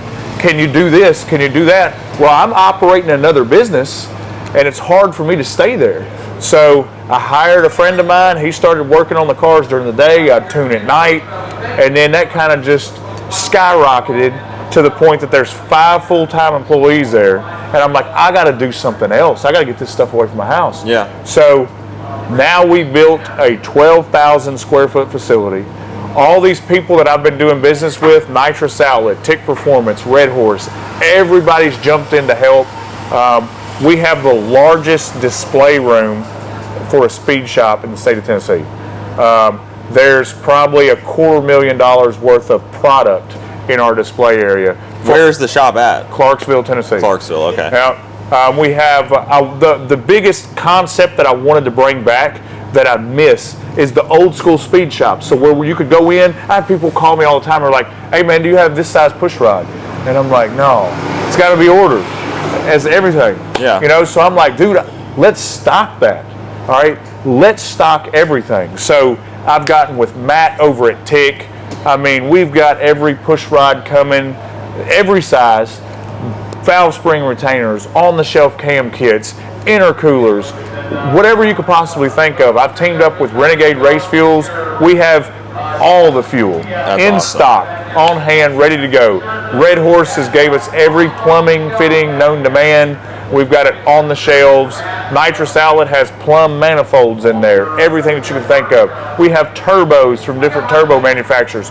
All this stuff so that if somebody needs something, you can come in and get it. And then when you go in there, you know, the biggest thing about building a race car is like you see all this stuff, you're like, yeah, you know? Oh yeah, it gets you fired up. I go in my speed shop by us all the time, and they're similar. They actually stock products. Yeah, there's actually things on the shelves. There's Motion Raceworks parts. There's, like you're saying, there's Tick parts. There's cams. There's the things that you actually might want that day. It's awesome. And then they order things for you, and you actually get to sit down and talk to somebody that's educated and knows what they're talking about. And it's doing the same thing that you're doing. You know what I mean? And that's one of the things that as we've made this transition into me building and developing this new facility, I'm like, and I've went all in on it. This is probably, and we've been having this whole conversation, cancer, everything else that I've been through in my life. The hardest thing I have honestly ever done is build a new facility. Holy crap. Every time I turn around, it's something else. I had to pay $15,000 to the power company for them to put in a power pole. Like I'm buying the power from you, and I got to pay for the power pole. Like it's crazy. But anyways, we're getting through it, and it's a struggle. But I've like, man, I wanted to do all kinds of things. We're gonna have a huge grand opening. It'd be cool if you'd fly out and come to it. Some of the things that I've implemented, we went to Sam Ash Music, and my wife was just shaking her head at me, but she thinks I'm half retarded anyways. But they had a huge stage set up there, and they were going out of business sale. And I'm talking about a full-on stage like you would see like Jelly Roll or some famous artist on. And I just kept looking at it, and they wanted $8,000 for the stage. And it was like powder-coated red and silver, and I'm like, dude, I just had this idea in my head, and I bought it. And she's like, what do you need a stage for? And I was like, I got an idea. Figure it out when I get it. So now that we got the shop built, we put the stage up, and it travels from all the way. The dyno bay has dual doors that roll up on both sides. So when you put a car on the dyno, you can have like the airstream effect to get all the fumes out of the building. Well, I put the stage up all the way around the dyno, and then on backside of it, where a car backs up to, there's a 100-inch TV hanging from it. So whenever you're tuning somebody's car or running it, all the dyno numbers go up on the big flat screen TV. And then we have like all the stage lighting shining down on the car, so it looks like a whole amphitheater and a party's going on when you're tuning somebody's car. So that's a very like Nashville thing, I feel like. But is that needed? Yeah. No, but is it absolutely insane? Yes. So let's do it. I love and then, that. Like one of my buddies, he's a graffiti artist and owns a tattoo shop. Like the whole wall, dang near all the walls are all graffitied with like hot rod stuff, with like the rat fink and all this stuff. It says Renegade Racing on it. Yeah. All kinds of cool things on the wall. Like some old school kind of like graphics, like you'd see the old big shifter knob deal. Yes, all that stuff is graffiti on the walls. I've got a ton. I'm a big Dale Earnhardt guy, and I've collected NASCAR memorabilia my whole life. And like on the inside, I just kind of donated all my beloved little collectibles to the shop. There's NASCAR hoods, Hendrix Racing stuff, everything hanging from the rafters. Yeah. You know, so I just wanted to turn it into this, you know, this racer's paradise. And you know, the guys that work there to be extremely proud of where they're working at. Inside and out. Like outside it's got old fuel pumps like next to where you walk in and all kinds of stuff. Just to bring back that old school speed shop. And it's going to be absolutely amazing. Yeah, that's special, man. I mean, you know, it's obviously a dying thing. Oh yeah. The old school speed shop, and even, you know, trustworthy people to work on your car. 'Cause right. For a lot of people, this is all they got. This is their baby. This is their pride and joy. And I see it so much where people get screwed over by a shop or someone that just doesn't care. And it's good to see people that actually care starting shops, because it's, you know, this world is rampant. The automotive world is rampant with scammers and scum and like people that Everything don't care, else. man. It's like, it's so sad. I don't know if they see a lot of money, because there ain't a lot of money in this. There ain't. You know, and I tell people that because, you know, the business that I'm in, I do industrial refrigeration for like transport companies, reefer units, cold food storage and stuff of that nature. That business is big money. Yeah. You know, I've been blessed to be able to do it, etc. And then you look at the automotive industry, and it's nowhere in comparison to that. And a lot of people ask, why am I, you know, building this speed shop? Why am I doing this when I know very well there's no money in it? You know, and the truth is, it's the love for it. You know, and I absolutely love it.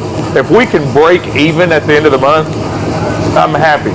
Because the thing is, at the end of the day, we have a speed shop and we're giving something back to the community and the local racer that ain't out there anymore. For sure. And even like, you know, you're talking about that.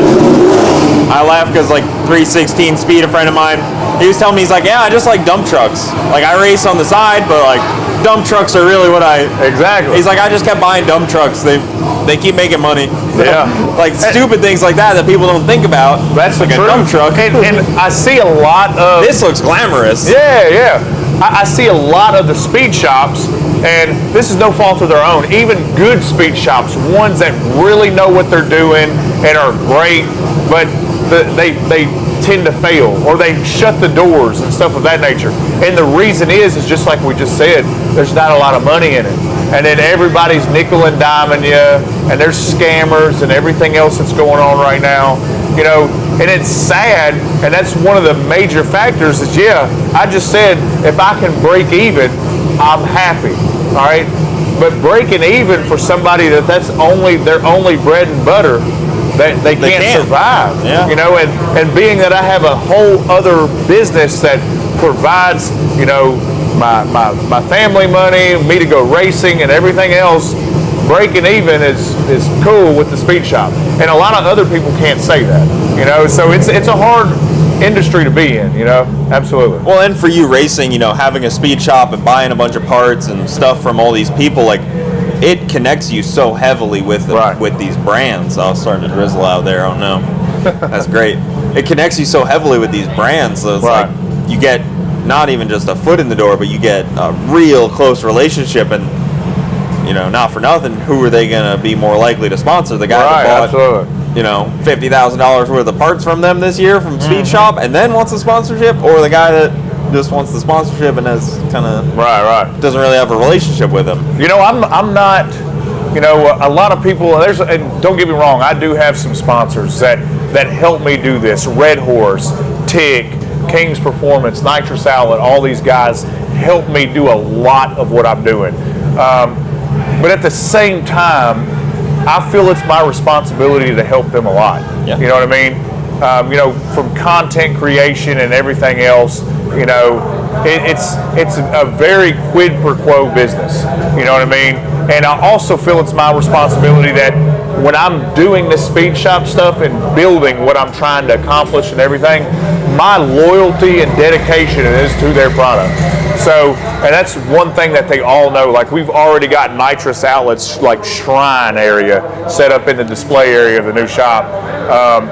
I want to promote their product so bad and sell their product just because they've stood behind me for so long. And a lot of people might think that sponsorships this or that. Yeah, but one of the things is I just, growing up my lifestyle that we talked about, being so poor, not having anybody there with me, and yada yada yada, to have somebody believe in me like they have, you know, like I will go the extra mile any day for them, and I think they see that too.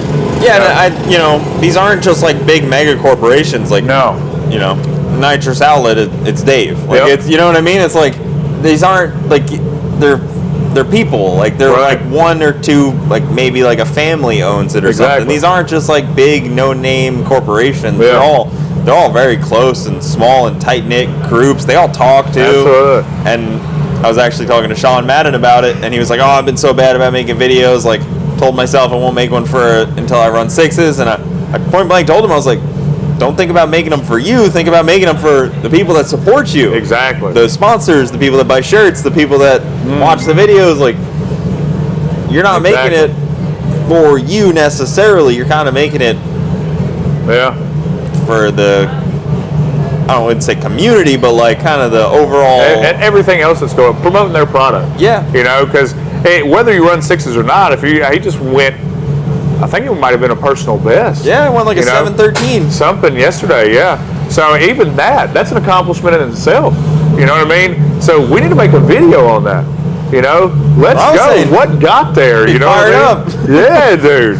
Yeah, I'm fired up for him. And the thing about Sean is he's been through a lot with that car, and that car has fought him, and that I guess all of our cars in their own unique way fight us so we can get it to where we want it to be at. I don't know. The whole frigging grubworm over there looks like it gives him no problems at all. I mean, he rarely changes the oil. He doesn't have a tool out. He's just standing there. You got all your tools out. And he's just over there like, I guess round 1 is coming up. Yeah, I mean, you got it too easy, man. Yeah, and he tells me all the time, he's like, I'm building another car right now, a Cadillac, and he's actually building the motor for it. We're putting a billet small block in it, but he jokes all the time. He's like, if you want that thing to go fast, all we got to do is put a Buick Roadmaster in it. I'm like, what Cadillac you building? I have this kind of unique car. It's a CTSV, and I know that ain't unique. It's a coupe. But we call it the gray area, and it is all Mustang suspension underneath it. So torque boxes, everything that you can think of, UPR uppers. I mean, it is full-blown Mustang suspension. So in our class, you got to have stock style suspension. Well, it is. It's just a stock Mustang. Yeah, stock style could be from any car. Yeah, with a Cadillac on it. No car ever came with a 4-link. Right. Like an actual true 4-link. Yeah. So you end up with stock style Mustang suspension. Exactly. Usually. So it's a 3/4 car, and we're putting a small block, billet small block in it from CFE. They machined it all out. Big block heads on it, cannon valve. I mean, it'll be stupid, but this is horsepower. Yeah, I mean, you're talking in the realm of X275 guys. This is 5,000 wheel. We're talking somewhere in that ballpark. But the game plan is to, I don't know how I'm going to do it yet because we just had this conversation of, the limiting factor in the middle. I can make all the power in the world. Put a turbo 400 in there. It'll go fast. Yeah, say I'm going 580s. Yeah, but the game plan is to manipulate it somewhat. How Justin Brangers is building the clutch for it, and we want to try and put that car in the 5s. So it would be absolutely insane. But who knows? I joke with these guys all the time that driving this thing, this IRS that's a death trap, I might as well be driving a Starlet. You see what those things do down the track. So if I can, Starlet. Yeah, if I can drive this, wait until I get in that Cadillac. I tell them, y'all are all on notice. Y'all are doomed. Yeah, you're gonna be in that thing with like good engineered suspension and everything. Man. Not that Honda didn't get it right when they made that, but there's probably something to be improved on for drag racing. Well, as a joke, whenever we get the car done, I'm on the passenger side. Like instead of, I'm going to take like a nitrous outlet bottle holder and I'm going to put a Keurig in there. All right. So your Cadillac. Yeah. So I'm going to mess with the guys like, and we're gonna make videos of me like reaching down there and grabbing a cup of coffee, and I'll be like, it's this easy. Yeah. What was it in Talladega Nights? He's drinking the macchiato while he's keeping Ricky off. He's like, I can't get around. Just sipping the coffee. Yeah. Oh, good deal, man. Where can they find you at? What kind of stuff can we promote here? So you got the shop, you got your personal stuff. Absolutely. Commercial refrigeration, they might not need that, but well, you never know. ShopRenegade.com on Instagram and Facebook, just put in my name, Thomas West, or you can put in Stick Shift Racing at Stick Shift Racing. And same thing with YouTube. It's either Renegade Racing or at Stick Shift Racing. You can find us on all those. Where are you the most active on? I'm the most active on I'm the most active on my Facebook page. Okay. So just Thomas West on Facebook. And then, of course, Instagram, I'm pretty active on it. There's weekly uploads to our YouTube channel. And we do a lot of different things on there on the YouTube channel. So I'm not just geared towards racing on the YouTube channel. So like I like doing, informational videos. If I'm working on a reefer and I find something interesting that I've been able to diagnose and figure out, I upload that. So we do a lot of DIY stuff on there, as well as our racing videos and everything else. I like to hear that, because a lot of people on YouTube, they get into this, what do the people want versus what do I just want to post? Right. What is just interesting to me this week? I'll just post it. Yeah, and that's one of the things I like to challenge myself with things, and figuring something. I guess that's why I like being a technician or a mechanic, is because I like the challenge of figuring it out. I don't like the assembly line doing the same thing over and over again. When I get on something, I got to use my mind and figure out why it's not working anymore. And when I find something really interesting, like, wow, that I think the general public can use, then I put that out there. Because if I find something that's really cracking me upside the head and I figure it out, I know what it feels like to be cracked upside the head and try and figure it out. Yeah. So I want to put that out there so somebody else can figure it out. The assumption is somebody else is probably struggling with it also. Yeah, absolutely. Or you put it up and somebody comments, do it this way, and you're like, oh, shit. Yeah. Oh, damn it. Why didn't I think of that? No joke. Well, good deal, man. When you're in Bradenton, we'll have to do like a real episode, but this was a really fun little quick chat. Guys, go check him out on all the things. Let's get to the next driver. We'll see you.